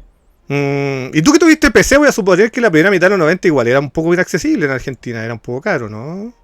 Mira, como te dije, yo tenía una PC que era relativamente humilde, era una XT, sin disco rígido, sin nada, monitor Hércules, fósforo ahí brillante que te quemaba los ojos. Años después, esa la usaba para jugar. Lo usaba bastante para jugar The Last Ninja, Rick Dangerous, como te dije, Monkey Island 1, Mega Man 1 también. Ahí conocí a Mega Man. De hecho, mi primer juego de Mega Man, el que generó mi amor, fue el de High Tech Expressions. Puta, esto es fabuloso. Todo el magenta. Todo, pero yo lo veía fósforo y negro. Nada más. Era así, naranja y negro, así furioso. Mega Man para mí era naranja y negro. Pero puta, es como que esos juegos en gran parte me abrieron más el amor hacia los juegos. Pero sí, o sea, la teníamos. Y después mi viejo compró otra que era solo para trabajar, esa sí no la usaba nunca. Y así como la primera PC, que no era gamer, pero que sí la usé para jugar, fue la que tuve ya a fines de los 90, en el 98. que era la que usaba para internet también. De hecho, tuve una antes, para tipo 96, tuve una, 95, 96, tenía una que era bastante humilde, de hecho jugaba el Sonic 3 and Knuckles, y como era lentita, los niveles de bonus de las esferas azules iban lento, entonces lo hacía tranquilo, era como que era un paseíto, ¿viste? Sí, cosas Pero... de la época, sí. Yo te iba a, te iba a preguntar, para hacer comparativa, pero me da la sensación de que no debe ser tan diferente con Chile. En la primera mitad de los 90, ¿cuáles eran los que tú crees los videojuegos más populares en Argentina? Primera mitad, o sea, ¿estamos hablando hogareños o arcade o general? En general. Mira, hogareños, Mortal Kombat. Acá, ¿No es de hecho, cierto? vos ves nivel X, y todas las semanas llamaban para pedir, sí, ¿cómo se hace la Fatality de Sub-Zero en el Mortal Kombat 1 para Sega? Todas las semanas. Es como que era súper común eso. Mortal Los Kombat torneos. los torneos de Mortal Kombat. En lo que era arcade, Daytona también bueno, creo que Daytona fue un fenómeno mundial. Sí, en Chile también. Pero acá, pues, acá tenemos los torneos después, y encima es algo que hoy en día seguís viendo Daytonas por todos lados, es más raro. Pero así el más omnipresente, yo creo que casi te diría Mortal Kombat. Sonic también era bastante presente en su época. Pero por ahí, como era un poco más infantil, viste, como que la gente era un poco más reservada con esas cosas. A mí me encantaba. De hecho, cuando compramos la Super Nintendo, yo estaba tirando medio una Sega porque quería una Genesis, porque quería el Sonic. Mi primo se había comprado una Sega y yo estaba fascinado con el Sonic. Y mi hermano, no jodas con la Sega. Vamos con la Super Nintendo, y gracias a Dios tomó esa decisión por mí. Pero yo te diría que Mortal Kombat era posiblemente eso y mucho... O sea, FIFA no tanto por ahí, fue un poquito más después. No recuerdo que en esa época se hablara mucho de FIFA. Porque nuevamente estamos hablando de un hobby que todavía era muy de nicho. Era un hobby para los nerds, hobby para los ñoños. No era como cuando fue la Play 1 y la Play 2, que cualquiera tiene una Play 2. Yo he conocido gente que tiene Play 2, que tenía Play 2, y es como que no tomó un juego en su vida, pero tenía Play 2, la jugaba para boludear. Se compraban emuladores, el pack de emuladores de Super Nintendo. Clásico. Mario. Pero en esa época por ahí el FIFA no era tan omnipresente como hoy en día. Al menos acá hay que medir la impresión. También un juego que a mí no me llamaba mucho. Sí, me da la sensación de que los primeros años de FIFA hasta la quinta generación de consola, creo que era con gusto más europeo. Acá veía mucho FIFA por ahí ya en esa época, mucho Winning Eleven. Era como que el Winnie y el FIFA. De hecho, por ahí era más Winnie que FIFA. Sí, acá también. Acá en Chile era. De hecho, yo diría que desde la época Play 1 a Play 2, yo diría que en 90. 9 de 10 jugaban Winning Eleven y el 1 jugaba FIFA. Después se dio vuelta la tortilla, muchos años después. Después se dio vuelta la tortilla, sí. Después se empezó. Es muy loco cómo se empezó a dar vuelta todo. Pero era Winnie, era el Winnie, siempre el Winnie, y después, bueno, cuando salieron los GTA 3D, ahí fue como un boom. Que a mí me gustaban los 2D, cuando salió el GTA 3 a mí no me gustaba. Como que, no, me gustaba el 2D. Pero bueno, sí. Yo te diría, puta, Mortal Kombat, porque el nivel hogareño era algo así súper omnipresente. Me encantaría charlar, ahora que lo decís, me encantaría charlar con amigos para ver sus opiniones. Pero a mí es como que me impactaba que el Mortal Kombat era como de todo el mundo. Bueno, a mí lo que me pasa con el contexto de Argentina es que acá en Chile Mortal fue gigante también. Gigante. Bueno, de hecho está demostrado con toda esta gente que tiene como 50 parrillas, como Leo Rey y toda esa gente que ponen su imagen de que aman Mortal Kombat desde niño. Acá en Chile hacen estos torneos. Era muy querido Mortal Kombat, era un juego gigante. Pero como Chile era un país muy nintendero, por ejemplo, Mario era muy gigante, Donkey Kong Country, acá religión. Y ahí me hace sentir que en Argentina no es lo mismo. No, te repito, en esa época era como que... No, y tenía mi grupo de 3 o 4 amigos, e inclusive como que mi amigo Diego fue el que se compró el Donkey Kong Country, que de hecho la copia que tengo hoy en día yo es la copia que era de mi amigo Diego. Porque tipo en el 2000, 2005, 2006, 2007 le compré todo lo que él tenía. Tenía varias cosas. Ya me había regalado el Virtual Boy con los juegos, porque le hinché los huevos. Y después tipo 2008 le compré todo lo que tenía, y es el día que los iba atesorando. Y es que inclusive a mí tampoco me volvía muy loco el Donkey Kong Country, porque ya lo mencioné varias veces. Si bien me gustaba el juego, pero el arte no me volvía loco. El arte siempre renderizado en esa época era como... Ya, no era lo tuyo el pre-render. No, y después cuando se le dio Yoshi él fue, esto sí es lindo, esto es arte, decía yo, no el Donkey Kong. Porque yo me imagino que tiene que haber muchos fanboys de Sega en esa época en Argentina. Como viva, no sé, el Eternal Champions, así.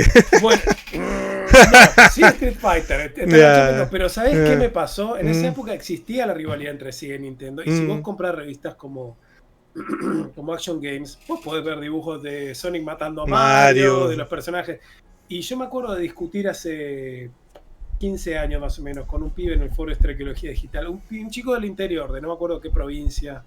No, la guerra de los 16 bits nunca existió, me decía. Y yo le decía, perdón, o sea, yo mismo conocía gente que te decía, no, Nintendo es para nenes, aguante Sega, o sea, que nuevamente se ve mucho la visión parcializada, pero si vos compras una revista de la época, lo podés ver tranquilamente. No lo vas a ver en la Club Nintendo. Sí lo vas a ver en un Action Game de la época con los dibujos esos de matando a este a otro. Inclusive, si estabas en el medio, por ahí te lo cruzás. No era común nuevamente porque era como una vergüenza, pero...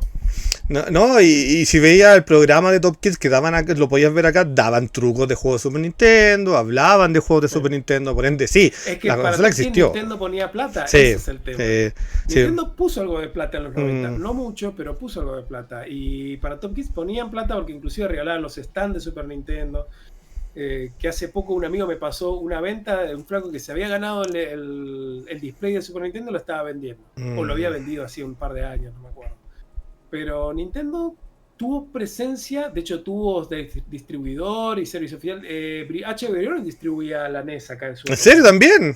Sí, de hecho, justo el otro día estaba viendo la caja de mi NES y tengo la foto ahí distribuido por H. Brion. Wow, eso sí no lo había escuchado. Mira, también H. Brion en Argentina. Te lo puedo mostrar, tengo la garantía con la fecha de compra y todo. La garantía dice, usar juegos de otras marcas puede quemar su consola. No, va a quemar su consola, decía. Sí, por supuesto. Ese se lava el cerebro con eso.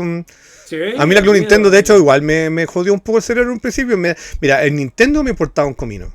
Era una mezcla de que había muchos juegos pirata con que era más chico. Entonces como que no... Pero Super Nintendo, ¿sabes que no lo hice? Porque yo, bueno, eso también, otra comparativa como entre Chile y Argentina. Acá los juegos de pirata de Super llegaron. Acá habían en Chile. Pero siento que la segunda mitad de los 90 fue donde realmente explotaron y se transformó como en esta cuestión de podía ir al Persa Bio Bio o a cualquier Persa en pillarlo. En la época donde el Super era current, era como del momento, yo los juegos piratas que veía eran, por ejemplo, Mortal 2 lo vi pirata, pero por ejemplo lo que más vi pirata, incluso antes que la dieran en la televisión abierta acá en Chile, eran los juegos de Dragon Ball Z, por ejemplo. Vi los Super Butoden, veía ese tipo de cosas. Pero, acá la gente compraba juegos originales, había parriendo, yo iba a donde arrendaba, todo era original casi siempre, habían juegos piratas de vez en cuando, pero tú los encontrabas. Entonces, por eso siempre comento como esta cosa como media, que era caro, pero existía. Entonces, ¿qué pasaba? Que yo tenía esta idea de que a mi familia igual le costó muy caro el Super Nintendo. Yo sé que sacaron la mierda para comprármelo. Entonces me daba mucha cosa de que, precisamente por el lavado de cerebro, de que si metía una cosa me iba a destruir mi Super Nintendo y no me la iba a volver a comprar porque era carísima. Sí, la gente pensaba que los juegos originales no iban a volver a comprar. Eso es verdad. Sí, pues exactamente. No, entonces era una experiencia que a mí me daba miedo. Yo sé que hay gente que le importó un carajo y jugaron puros juegos, pero en general, la gente que conozco acá en Chile que me dice, no, yo ya jugaba puros juegos piratas fue porque se compraron recién el Super Nintendo como en 98. Así como gente que llegó en ese momento. Pero antes yo por lo menos miraba así. Y también te quería preguntar, ¿Sega CD viste? Sega CD vi. 32X también vi, pero no estaban muy masificados. O sea, Sega CD vi bastante más que 32X. De hecho, me acuerdo que en un kiosco, a la vuelta de mi colegio, vendían la Sega CD, que no vendían nada de consolas, pero tenía un par de Sega CD. Bueno. Y ahí estaba. Ponele, están ahí. Me acuerdo que mi primo que tenía la Sega, yo tenía ganas de decirle, che, ¿por qué no? Sí. Bueno, yo vi la 32X, la vi acá. Vi en la tienda que yo arrendaba, además vendían juegos, pero eran distribuidor directo. Nunca me voy a olvidar que tenían la vitrina completamente como con 50 copias de Star Wars Arcade. Así como que alguien dijo, este juego va a romper, va a ser el... Tenemos todo. Star Wars 3D, tiene de todo. Bueno, yo creo que después tuvieron que por poco botar todas esas copias a la basura. Yo no vi a nadie comprando. Menos popularidad de Star Wars. Justo. No, y que iba a llegar para más encima, acá en Chile. En Chile, donde el mercado de la Genesis era horrible, que además tenías que pedirle que compraran un aditamiento extra, era como... No. Yo lo jugué y los encontré simpáticos, pero no, olvídalo, era como... No. Y un amigo, Eduardo, que le mandó un saludo, tuvo Sega CD. Se la compró, eso sí, muchísimo más tarde, se la compró en 97. Porque él era muy ceguero, era como esta gente que... Era mi amigo ceguero, mi gran amigo ceguero. Que acá en Chile, como te cuento, era muy raro. Y tenía el Sonic CD, tenía el Super Shark, porque venía con la consola, y tenía el Earthworm Jim Special Edition, que ahora ese es caro. Ese es carísimo. Puta, ¿sabes que ese es uno de los pocos juegos de Sega CD que me gustaría tener? Que tengo un amigo que tenía tengo un amigo que tenía todos los juegos de Sega CD, tenía el full set. Y Fuck. los empezó a vender. Sí, no, le gusta colecciona mierda, mi amigo. tenía muchísimos juegos, tiene muchísimos. Tenía el Snatcher así. Todo. Tenía Uf. todo, el full set de Sega CD. Y hace un tiempo lo empezó a vender, ¿viste? Porque es un tipo que siempre está en movimiento con sus colecciones. Pero nunca colecciona lo típico. Colecciona, ya te digo, 3DO, colecciona Sega CD, colecciona Jaguar. Ya. Esa clase de cosas le gusta coleccionar. Y tenía 2 copias del Earthworm Jim. Le dije, algún día vendeme una. Y el guacho las vendió y no me dijo nada. Ahora Que vale la quería. $500, más, Sí, más no, todavía. no voy a pagar eso. Y lo peor de todo es No que voy yo a- lo sigo encontrando que es la mejor versión de Earthworm Jim. Porque después salió el HD. No sé si te acuerdas de que salió Earthworm Jim HD, pero lo has jugado. Yo lo encuentro que le faltan frames El de Gameloft. Yo, esa sí, cagada, yo siento sí. que le faltan frames de animación. Me quise convencer de que no era un asco al tiempo. Mm. ¿Sabes? Lo único bueno que tenía era el modo para Mm. 4 jugadores y ni siquiera era bueno. Porque tenía unos Mm. niveles horribles ahí que ponían a Keyboard Cat y otras cosas así que era tipo.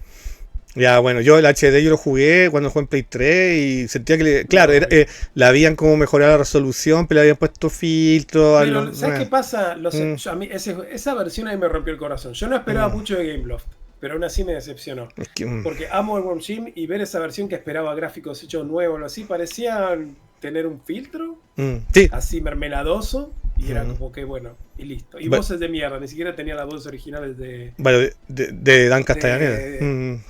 No, Dan Castellaneta fue después. ¿En la voz serie? original, Ah, él apareció en la serie, ¿La serie? de Clay Fighter, pero Mm. la voz original era la del ilustrador, que no me sé el nombre que Douglas es a la Napel. derecha ahora. Doug Napel. Ted Napel, ahí está. Sí, La un- voz original era de Ted Napel, sí, que ahora sí, está un poquito muy a la derecha Ted Napel ahora. Yo, Pero- fun fact, tú sabes, Sí. ¿te acuerdas que había un enemigo en Earthworm Jim que era el mono científico? Sí, En la tabla del Monkey for a Fight, Head, sí. Monkey for a Head. Yo leí que Doug Napel lo inventó porque era una manera de burlarse de la gente que creía en la ciencia. Y sobre todo por el tema de la evolución. Por eso era un mono. No vi nunca esa teoría, pero puede ser.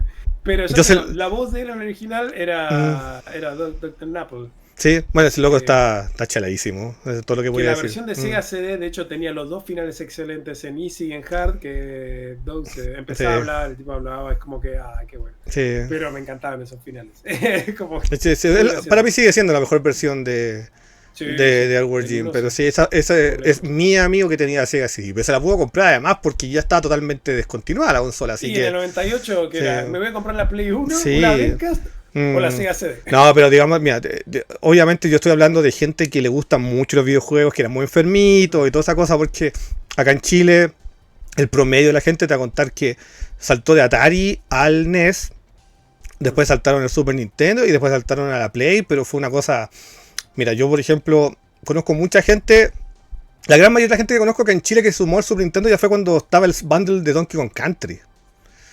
De hecho, también es por eso que creo de que el juego es tan querido acá en Chile. Yo no puedo corroborar, tendría que hacer un estudio, pero siempre he sentido que Donkey Kong Country acá es más popular que Mario World. Es que eso mismo decíamos en el serie de Colemono de Donkey Country, como que gran parte de las ventas que se produjeron debe haber sido por el CTS, ¿sí? Por el bundle, exactamente. Y la PlayStation, yo conozco gente que me dijo, Hayama, yo no vine a tener una Play 1 pasado el 2000 con la PC One. Entonces era como una cosa más difícil de acceder y todo eso. Bueno, yo tuve PlayStation 1, pero me da la sensación de que esa es una experiencia que debe haber sido exactamente igual acá en Chile o en Argentina, que era 100% piratería. Una de las cosas hermosas que tenía la Play y su piratería es que te llegaban los juegos japoneses, te llegaban los juegos europeos. ¿Por qué? Porque los traían de Hong Kong en caja y ni siquiera miraban lo que traían, simplemente como que los metían y se van del puerto. Sí, conseguías lo que Y fuera. de repente, incluso de repente te comprabas un juego y te salía la versión de vaga, así como prototipo, y salían los menús. Entonces, fue una época bien interesante. Yo creo que en Argentina fue igual. Bueno, mira, a mí me pasó, no a mí, pero este amigo mío, el que tenía el que le compraban la CGM y todo eso, que era un amigo de familia pudiente, él se compraba juegos originales y juegos truchos. Y lo que le pasó varias veces con los juegos truchos es que le venían las versiones, los prototipos. Por ejemplo, el Wild Guns que tenía él era solo el primer nivel. ¡Wow! Me encantaba, pero no podía pasar el primer nivel, lo pasaba y repetía, pasaba y repetía. El Rock and Roll Racing, lo mismo, era solo el primer mundo. Y me encantaba ese juego. Y me lo presté una vez y lo jugaba y era, pero no puedo pasar otro nivel. Esa es una anécdota muy argentina. Yo acá en Chile jamás escuché a alguien que haya vivido eso. Pero sí, pasaba eso totalmente. Y después en la Play 1 sí, pero era más común. De hecho, yo tuve varios juegos que todavía los tengo, que eran seguramente betas o algo así, porque tenían cosas que no tenías que acceder. Pero... ¿Querés que te cuente la anécdota más a nivel primer mundo de la historia? Sí. De la historia. Yo tengo un conocido que... ¿Tuviste 3DO? No, yo no tuve además de... No, pero una más increíble todavía. Yo creo que es más increíble todavía. La historia más a veces Wonder que yo he escuchado en mi vida... 3DO. Claro, el 4 3DO. Tenía un conocido que su hermano mayor estudiaba en la universidad, pero estaba en la cuestión de como telecomunicaciones. Y esos locos se bajaron el Chrono Trigger de internet 10 días antes de que saliera en Super Nintendo. Oh, puta. No. Esa es la historia más loca que yo he escuchado acá en Chile. Es la historia más loca. Más loca. Porque, bueno, es una historia bien curiosa porque es como muy asiática. Allá en Argentina no creo que hayan llegado esos copiadores con disquetera para Super. Yo no vi nunca. Es curioso porque siempre he pensado que acá tampoco llegaron. Y yo digo, esas cosas habrían sido un tremendo éxito acá. Sí. Mira, lo más cercano a eso fue cuando en el 99 mi amigo Diego se compró una grabadora SD para la PC, que fue tipo listo, se acabó. Comprábamos un juego entre los dos y nos lo copiábamos el uno al otro. ¿Sí? Me imagino. Y también, bueno, de Nintendo 64 debo decir que acá en Chile el grupo era pequeño, pero tenía unas ventajas igual. Primero era que aquí podía arrendar los juegos, por ende tampoco, claro, la entrada a la consola era cara, pero sí podía sobrevivir de arriendo. Entonces podía ir a arrendar, bla, bla, bla. Y lo otro que obviamente tenía el apoyo de la revista Club Nintendo, por ende podía estar al día de lo que pasaba con la consola, podía hacer los lanzamientos. El 74 tiene esta gracia de que el catálogo es tan pequeño que básicamente los que tuvimos 64 vivimos toda la misma experiencia. O muy similar. GoldenEye, claro, jugamos como, tal vez alguna cosita media rara. Por ejemplo, a mí me gustaba mucho Mission Maker, por ejemplo, ese tipo de juegos, lo disfruté harto. Pero en general todo lo que muy bien. Yo no lo tengo. Oh, puta. ¿Sabes por qué lo tengo acá? El otro día le comenté a Pablo. Hace un par de semanas un amigo me dice, che, ¿sabes qué? Agarré el Mission Maker mío y puta, vi que tenía el save de cuando tenía 25 años, porque el Mission Maker te hacía poner la edad cuando lo jugabas. Sí. Que según la edad cambiaba el final. Si eras, creo, mayor de 15, menor de 15, cambiaba el último segundo del final. Y dije, oh, puta, a ver, voy a agarrar el mío. Y agarro, lo pruebo. Y el save ahí con Marcelo con 16 años. Y viste cuando decís, ¡ay, la concha! ¡Ay, carajo!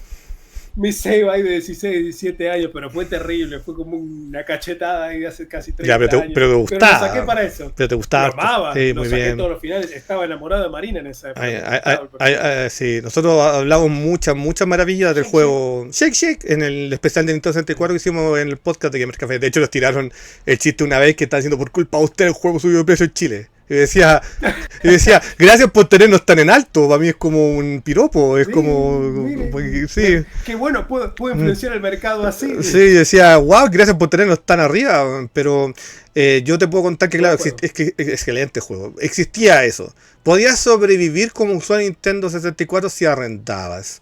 Pero para qué estamos con cosas, que la piratería. Mira, PlayStation la Play 1 tuvo 3 etapas, de cierta manera. Al principio vi juegos originales que eran longbox, las famosas longbox. Los vi, pero duraron un año. Después no los vi nunca más. Siempre me acuerdo que iba al Eurocentro y tenían ese Darkstalkers 1 en caja longbox, no lo vendieron nunca. Y acá, el único juego original que claro, en esa época.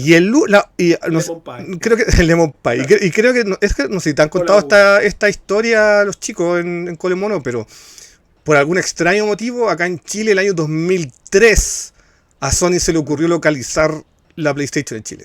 La 1. En el 2003.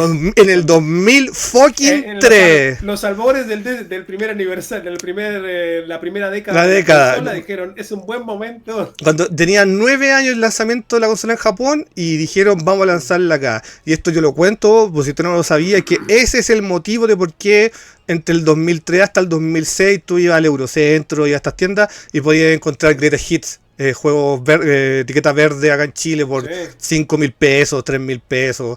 Yo me compré el Jammer Lamy, el Siphon Fitter en Sí, acá precio. también, en un momento fue como que explotaron todos los Mm. Greatest Hits. De hecho, los Twisted Metal y todo eso, pero te los tiraban por la cabeza entre el 2005 y el 2010. Pero así era, ¿Viste cuando de repente explota algo y empezás a ver por todos lados? ¿Sabes con qué pasó? También me acuerdo, nada que ver, pero el revólver japonés de la Dreamcast y el volante de la Dreamcast. Me acuerdo que lo vendían muchísimo y yo en un momento compré como 4 o 5 y después Wow. regalando. Sí, tenía varios, los regalaba así para cumpleaños, cosas así. El volante compré 3, me acuerdo. Después ahí, bueno, me quedé con uno solo, pero te los tiraban por la cabeza. Bueno, y los Greatest Hits también. ¿Fuiste usuario de Dreamcast entonces? Fui usuario de Dreamcast tardío. En su época yo soñaba con la Dreamcast. Cuando salí la Dreamcast necesitaba tenerla. Veía ese Sonic Adventure y ¿Viste Pero no la pude la tener escena acá. con la orca, un clásico de todo el mundo? Ay, puta. Pero no podía, era una sola consola y gracias en eso, no podía. De hecho tenía 2 porque tenía Play 1, pero era todo pirata. Y mi corazón era de Nintendo, no podía tenerla. Pero sí, cada vez que algún conocieran que la tenía era tipo, ¿y puedo ir a jugarla al Dreamcast? Pero después en el 2007, creo, 2006, me compré la Dreamcast, una Dreamcast usada, completa con caja, que es la que sigo usando. Y ahí empecé a comprar. Hoy en día tengo una linda colección de Dreamcast en general, te diría, pero fue todo comprado tipo entre el 2005 y el 2012 aproximadamente, porque hoy en día, si bien seguí comprando cuando conseguía, pero el grueso así, tengo muchos juegos y están carísimos. Yo los compré a precios súper accesibles. El Project Justice tengo por acá, los Giga Wing, viste que son carísimos hoy en día. Y ¿Tienes proyecto norteamericano? Sí. Uf. Sí, por eso tengo todo, mire. Claro. Maravilloso. Sí, bueno, está al revés porque estamos con la cámara en espejo. Está espejado, disculpe. Sí. Así, lo veo así está más al revés. pero hoy que ese es carísimo ahora. Está carísimo y lo compré en buen precio. Canon Spike también. Está muy bien. Caro. Pero todos estos juegos los compré, ya te digo, entre el 2008 y 2012, 2013. Que por ahí no eran un regalo en esa época, pero no eran tan caros como en día. De hecho, para que te des una idea, el Ill Bleed, que es un juego que está súper caro, yo en su momento dije, estaban charlando de ese juego en el foro y dije, bueno, voy a comprar para verlo, ni siquiera descargarlo. Dije, lo voy a comprar, estaba, no sé, $30, $40. Hoy en día, ¿qué vas a decir? Che, mira, están hablando de un juego, lo voy a ir a comprar. Sí, $500. Bueno, no.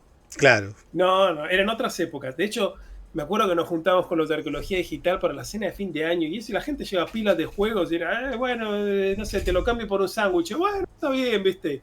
Hoy en día, qué mierda. Bueno, la gente cuando viene acá, cuando vienen acá la gente a mi casa, hay mucha gente que jura guatas de que yo era millonario. Y era como, no, amigo, lo que pasa es que los juegos eran baratísimos, y eso era todo. Sí, nos los tirábamos por la cabeza, era como que sí, tomá, viste.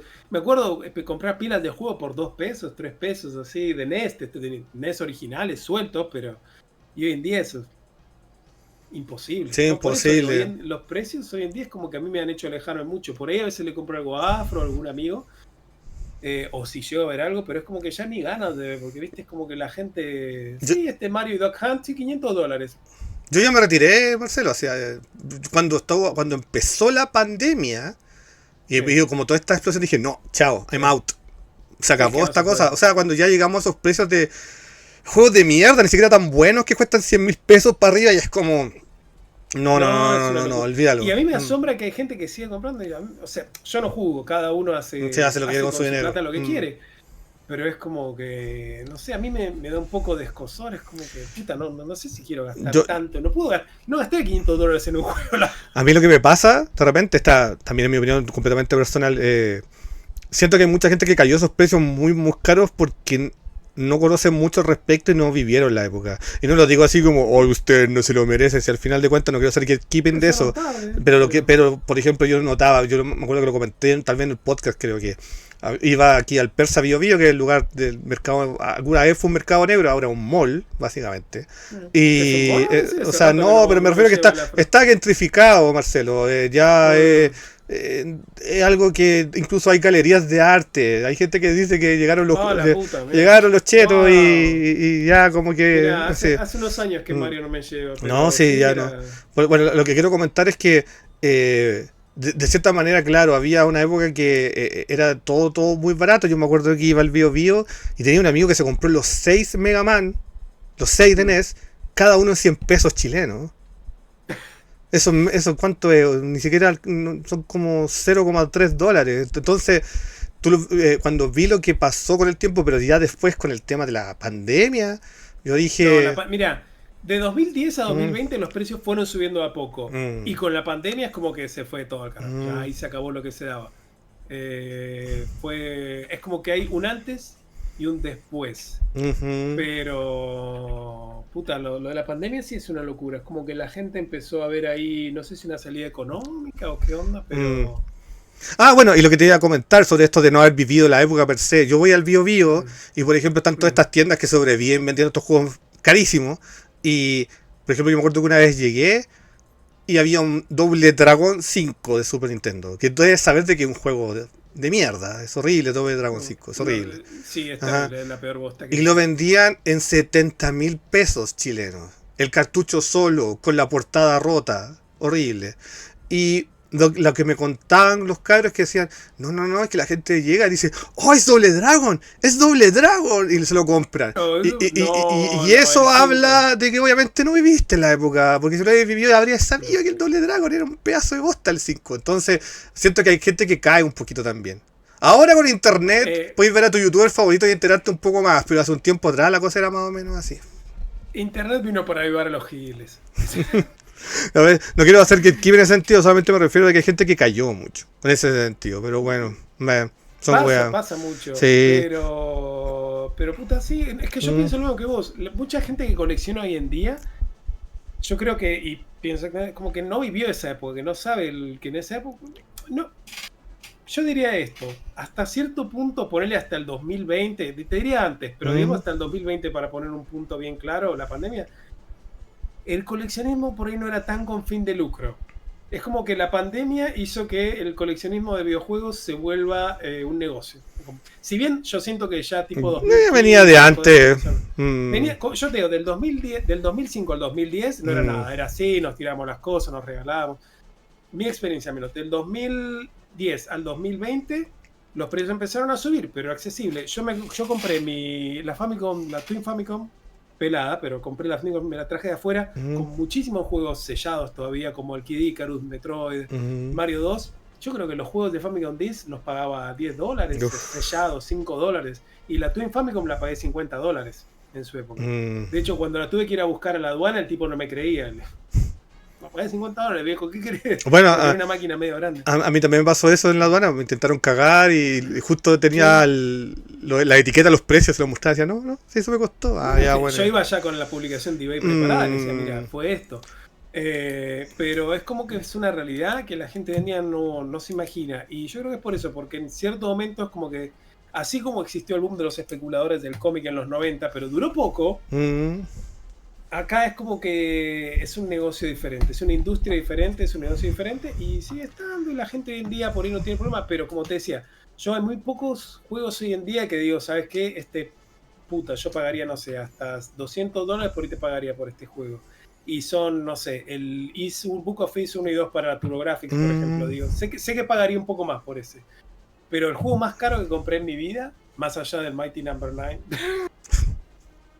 Pero eso no es que lo pague. Ya. Puse plata para el desarrollo. Yo fui parte del problema. Bueno, que ya saber tú.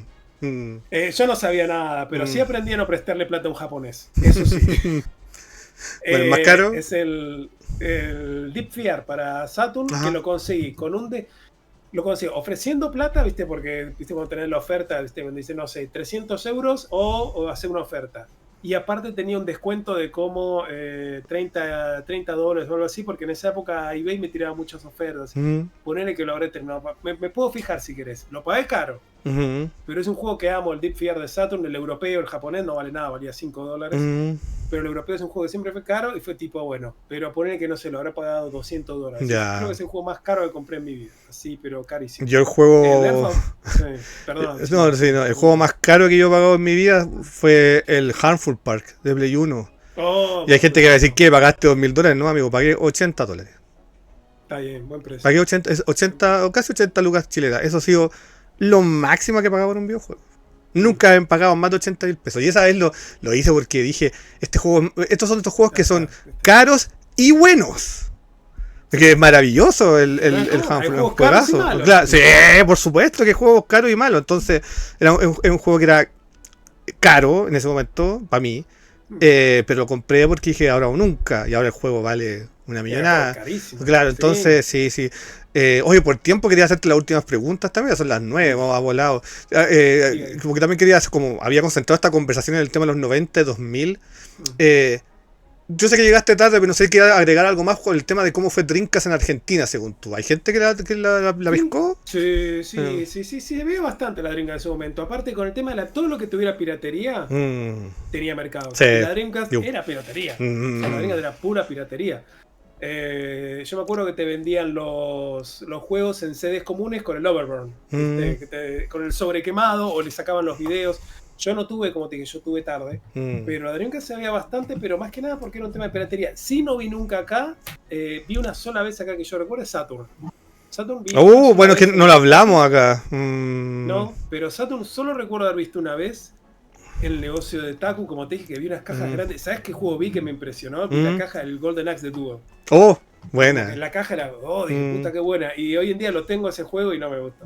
Es que un juego de pelea muy convencional, la verdad. Muy, muy convencional. Lindo arte, pero sí, el juego no me gusta. El sprite son bonitos.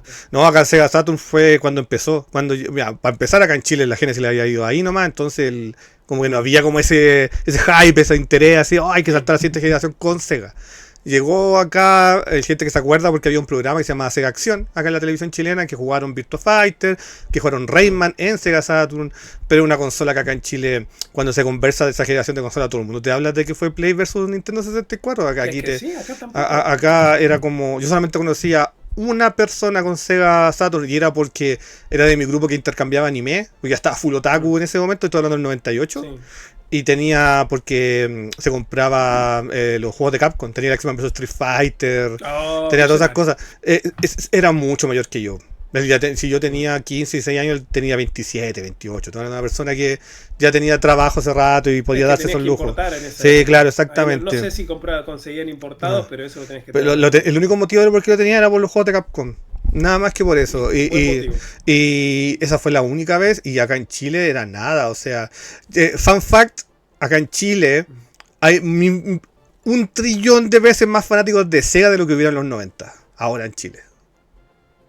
Porque ahora, bueno, Sega tiene todos estos juegos multiplataformas y todo. Ahora acá en Chile Sonic tiene una cachada de fanáticos, un grupo enorme de fanáticos. Pero en los 90 eran los menos. Gente especial. Gente especial. Sí, bueno, tú sabes, una comunidad particular. Yo soy fanático de Sonic, no voy a decir nada, pero... bueno, yo tuve Dreamcast. Te puedo contar la gran anécdota que siempre todo el mundo cuenta acá con Dreamcast, que fue una consola under en Chile, sí, no mucha gente la tuvo, pero la tuvo infinitamente más gente que la Saturn. E incluso me atrevería a decir... Me voy a mojarlo un poquito acá porque puede ser muy debatible, de que tal vez tuvo una popularidad casi similar a la Sega Genesis, pero con un mundillo más crecido, que le tenía demasiado cariño, porque si te gustaban los arcades, la máquina era perfección absoluta. Y además, a nivel mainstream, acá es muy recordado que en un programa de televisión que estaba Claudio PCX, que le mando un saludo, por cierto, que está pasando un periodo muy pesca. Besitos, Claudito. Él habló de Resident Evil Código Verónica en la televisión acá en Chile. Y acá esos son esos años de locura por Resident Evil. O sea, había gente que solamente tenía Play 1 por Resident Evil. Era como esta cosa gigante. Entonces era como, ya, pues, habrá que comprarse esta consola por Resident Evil. No hay de otra. De hecho, mucha gente le ocurrió eso con Resident Evil 4 y la GameCube acá en Chile también. Solo que ahí el dolor de estómago fue mucho peor porque tenías que comprarte una consola original y un juego original. Entonces... Puta, pasa que la GameCube para el 2005, al menos en Estados Unidos, te la tiraban por la cabeza. Es una máquina que valía $99. No, pero acá en Chile. No sé allá, pero... Acá en Chile, mira, esta es la imagen que yo tengo. Yo ya estaba, era full videojugador al máximo. Ya jugaba juegos japoneses, importados. Bueno, cuando el año que salió Resident Evil fue un año antes que naciera Gamer Café, pues, imagínate. Entonces ya era full metido. Y la GameCube acá en Chile, la imagen que la mayoría de la gente tenía, que era una consola de gente de dinero. Esa era la imagen que tenía la mayoría de la gente. Bueno, lo siento, amigo, era gente de dinero y que además, para más encima, y de seguro si en Argentina, no sé si fue así, pero acá en Chile, yo diría que el 90% de la gente que tuvo GameCube fue por Melee, Smash Melee. Smash. Creo que no conocía a nadie que tuviera GameCube aparte de mí. Es que era bueno, yo me vi, o sea, lo que pasa es que Chile, Chile igual es un país nintendero de cierta manera. Sí, Chile es un país nintendero, dentro de su sufrimiento, incluso con la época de que tenías que comprar juegos originales, era un país nintendero, a pesar de que Sony le volaba la raja porque la piratería, todo el mundo ya tenía Play 1, Play 2, sí, pero de todas maneras tenía su grupo, siempre tuvo. Yo tal vez no tuve, o sea, bueno, mi GameCube recién la vine a tener como el 2008, 2009, yo llegué tardísimo a la GameCube. Yo vine realmente a jugar GameCube el 2006 porque Mech me la prestó por un año, y ahí me puse al día y me terminé todo.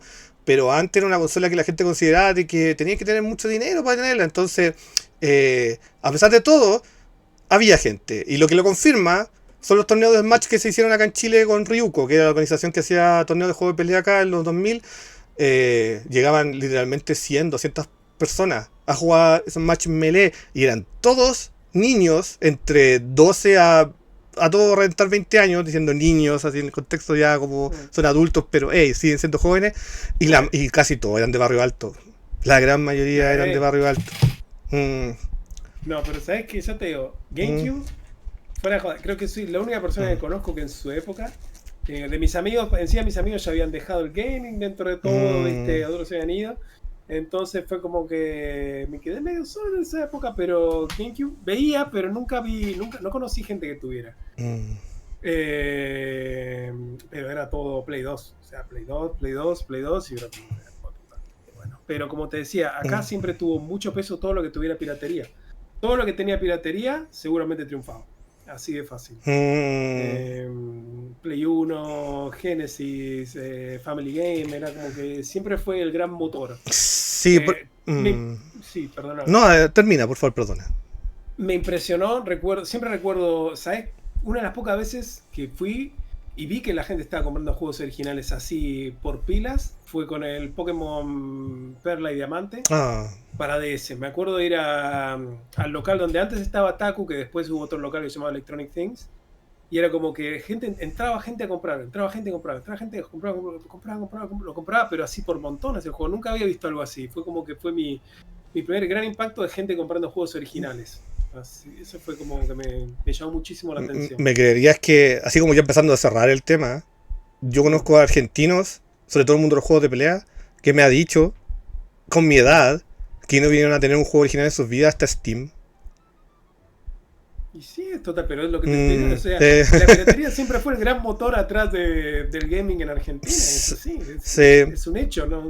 Y lo de Steam era ya porque era la única manera de jugar online esos juegos, porque si los jugabas pirata no tenían conexión.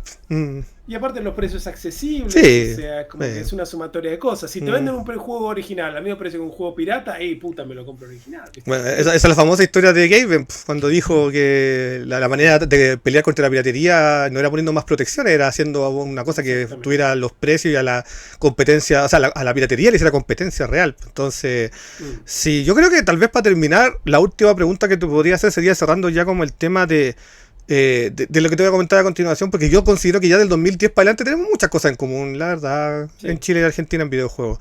Aquí lo que pasó fue que en el año 2005 Microsoft decidió localizar Xbox. Acá te comento que Xbox, la primera Xbox, fue una consola que no le fue bien, que tenía que estar como metido un poquito en el mundo de videojuegos para conocerla, porque era cara, además, a pesar de que tenía piratería encima. Acá la Play 2 fue arraso total en ese tema. Tal vez después llegó un grupito un poco más popular a tener Xbox, porque llegaron estas famosas consolas Xbox que estaban hackeadas en el disco duro y tenían 1000 juegos adentro y emuladores, y ahí como que recién tuvo un pequeño grupito de fanáticos de Xbox acá en Chile, pero ocurrió que cuando llevó Xbox 360 acá en Chile, Microsoft la trajo. Y se hizo eventos que nosotros fuimos a lanzamientos de juegos. Cuando llegó Xbox 360 acá en Chile, yo no lo podía creer porque un Dead or Alive 4, que era un juego de lanzamiento en Xbox 360, costaba 7.000 pesos chilenos.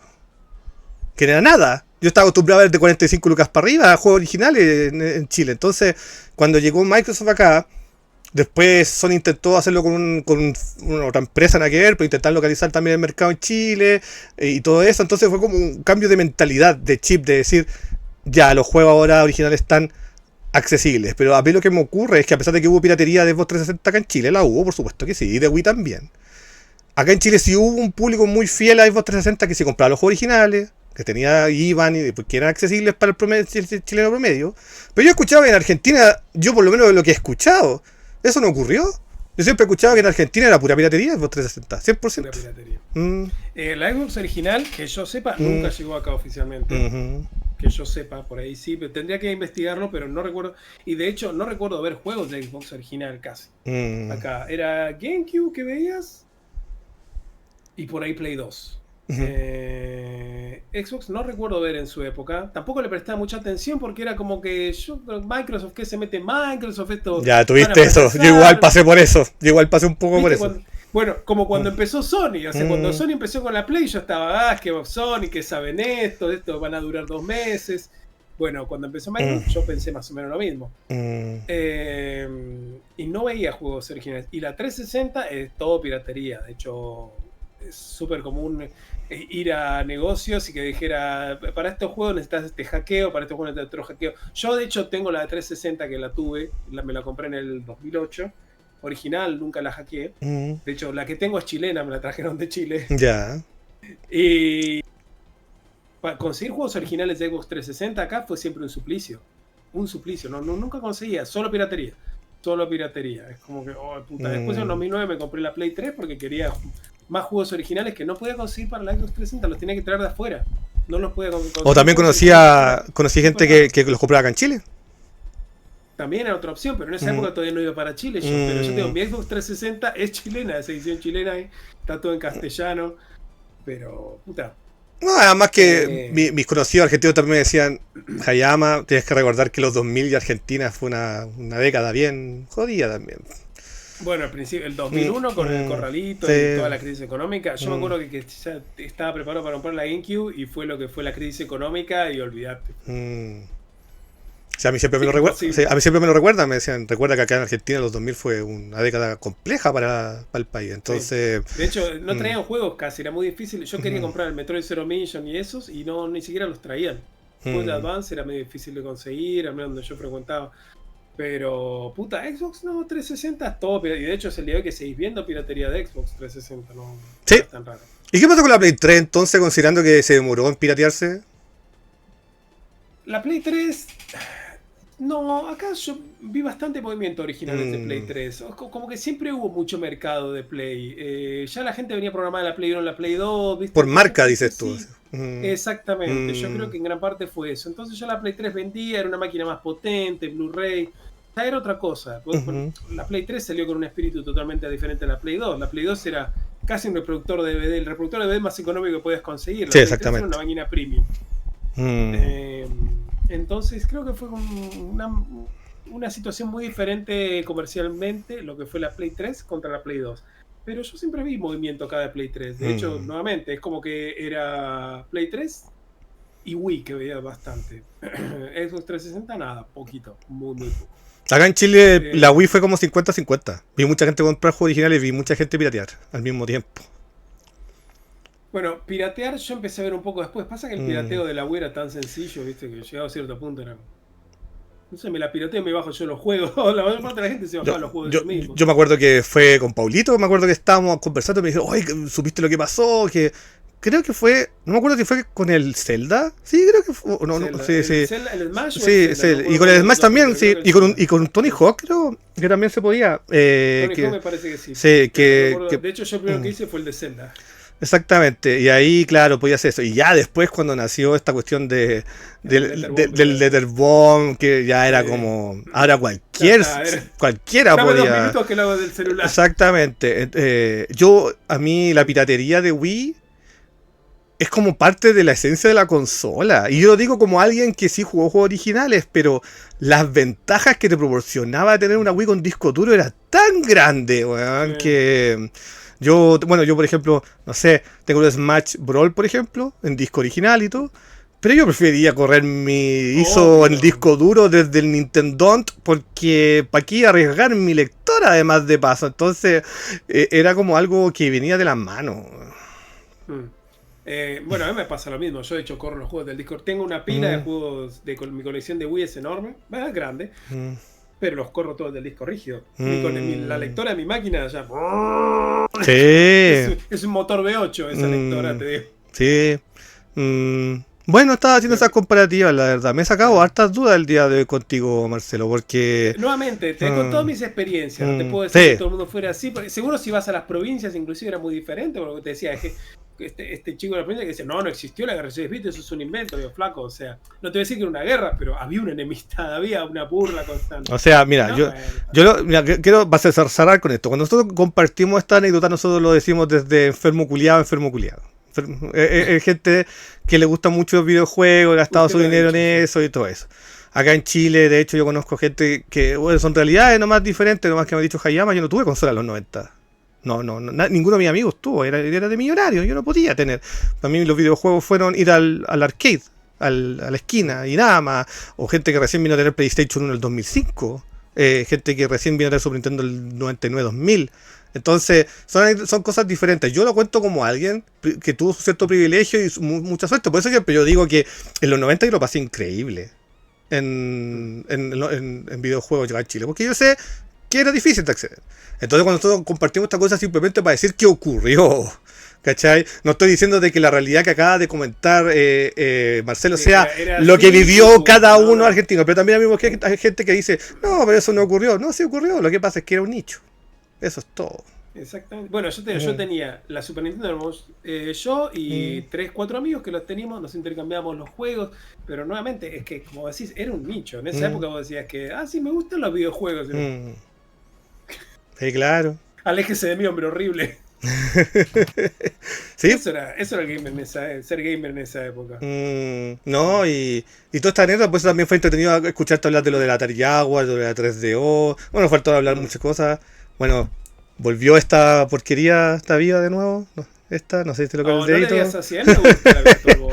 Red Viper estaba súper emocionado. Terminé el Innsmouth no Yakata finalmente. Red Viper. Muy bien, pero difícil. Sí, pero sea como sea, fue muy interesante escucharte, Marcelo, porque vino a corroborar un par de cosas que, en realidad, todo lo que contaste vino a corroborar lo que yo siempre pensé, pero no mucha gente me podía decir, sí, así fue.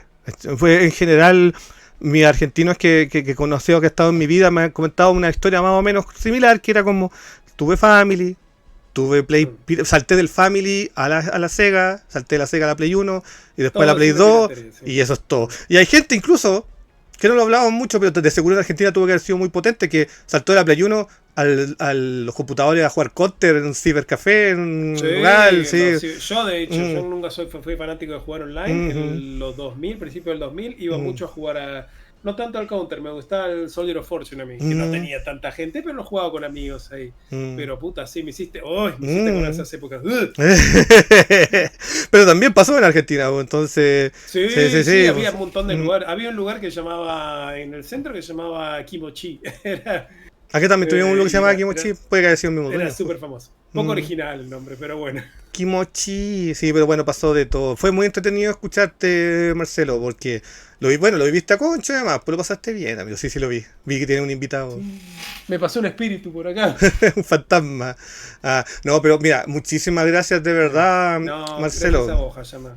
Siempre pocas cosas me alegran más que hablar de videojuegos y esta enfermedad que nos aqueja de jóvenes.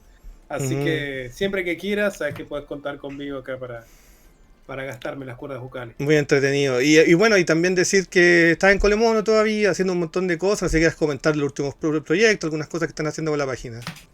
Pasen por Colemono. tenemos contenido casi diario, casi todos los días. Hay horas y horas de contenido clásico. Si quieren, véanse Los Prisioneros de la Nostalgia, que es Buen programa. casi diría que es el programa que por lo general escribo yo más que nada las pautas, y son programas de 3, 4, 5 horas. El último que hicimos de la Play 1 es de 5 horas y media. Así que estamos ahí. Sí, ese lo vi. Estuvo bueno. Sí, no sé, estamos ya para el final por lo general estamos divagando porque después de más de 5 horas de transmisión y encima a la madrugada estamos todos... Sí, Pero no. bueno, se hace lo que se puede. Pero bueno, y ahora lo próximo que vamos a hacer es ir a la Brasil Game Show, creo. Así Que en la es. próxima semana vamos a estar yendo a cubrirla. Así que eso, colemono.com o .cl, no me acuerdo cómo es el sitio. .com, Busquen amigo. Colemono. Te lo confirmo yo. Ahí está. Ahí, por colemono.com. Con los viejos tiempos del podcast sin hogar, exactamente. Es así, esas maratones interminables de gente hablando. Pero bueno, a la gente le gusta entre todo. Y hay muchos más programas para ver de todo, cosas casuales, cosas... los series también, que disfrutamos mucho hacer, los programas enfocados a cada serie de videojuegos, que hacemos análisis título por título. Nada, la verdad que se pasa bien y es una comunidad súper sana la de Colemono, y hay muchos chistes groseros, así que Mucha ordinariedad. Está bien. mucha ordinaria. Pero bueno, ahí para toda la familia. Para toda la familia, family friendly, Colemono. Por supuesto que sí. Exactamente. No, muchas gracias, Marcelo. Y lo último que te iba a comentar es que ¿sabes cuál es mi mayor aporte cultural argentino a los videojuegos? Cuéntame. En los juegos de pelea, que les digan piña a los golpes. ¿En serio? Las piñas, piña suave, piña La dura, piña. la piña. Sí, es que es piña. La ¿Cómo se piña. le dice si no? La piña. La piña. Para que Trompada sepan. suave. le puedo Trompada decir. suave, sí, aguante, sí, qué grandes programas esos que dan en la tele. Muchas gracias, mi guacho, un gustazo verte, que estés muy Gracias, bien. Alma. Un Cuídate, saludo a vos. amigo. La gente, un besote. Piña, Piña suave, ese es mi favorito, piña suave. piña suave. Está Eso, buenísimo. cuídate, que estés bien, chau. Gracias, querido. Un Bye beso. bye, chau. Ahí está, mira, un grande, mi buen Marcelo. Espero que le haya gustado la entrevista, porque como le estaba comentando, esta entrevista tenía más esta vuelta de saber qué es lo que había pasado en Argentina, porque como Marcelo tenía más como esta anécdota más un poquito más fuera de lo común, fue entretenido escucharlo. Oye, muchísimas gracias por los buenos comentarios, las 31 personas que me vieron. Bueno, la gente que me está viendo también ahí en YouTube, que bueno, volvimos, fuck yeah, qué bacán. Nuevamente comentar que a la gente que si le gustan las entrevistas que estoy haciendo, tengo un hermoso coffee, lo voy a poner ahí en el link, también lo voy a poner en el video de YouTube, pues si quieren apoyar, cualquier donación para seguir con este programa sería maravilloso. Yo voy a hacer un corte acá, después voy a continuar viendo Puitrin, como lo estoy haciendo todos los miércoles, para que quede el video ahí en YouTube. Así que muchísimas gracias, nos vemos en un ratito, cabros. Muchas gracias por toda la gente que me vio. Vuelvo al toque. Y para la gente de YouTube, muchas gracias por seguir viéndome. Chao, gente. Bye bye.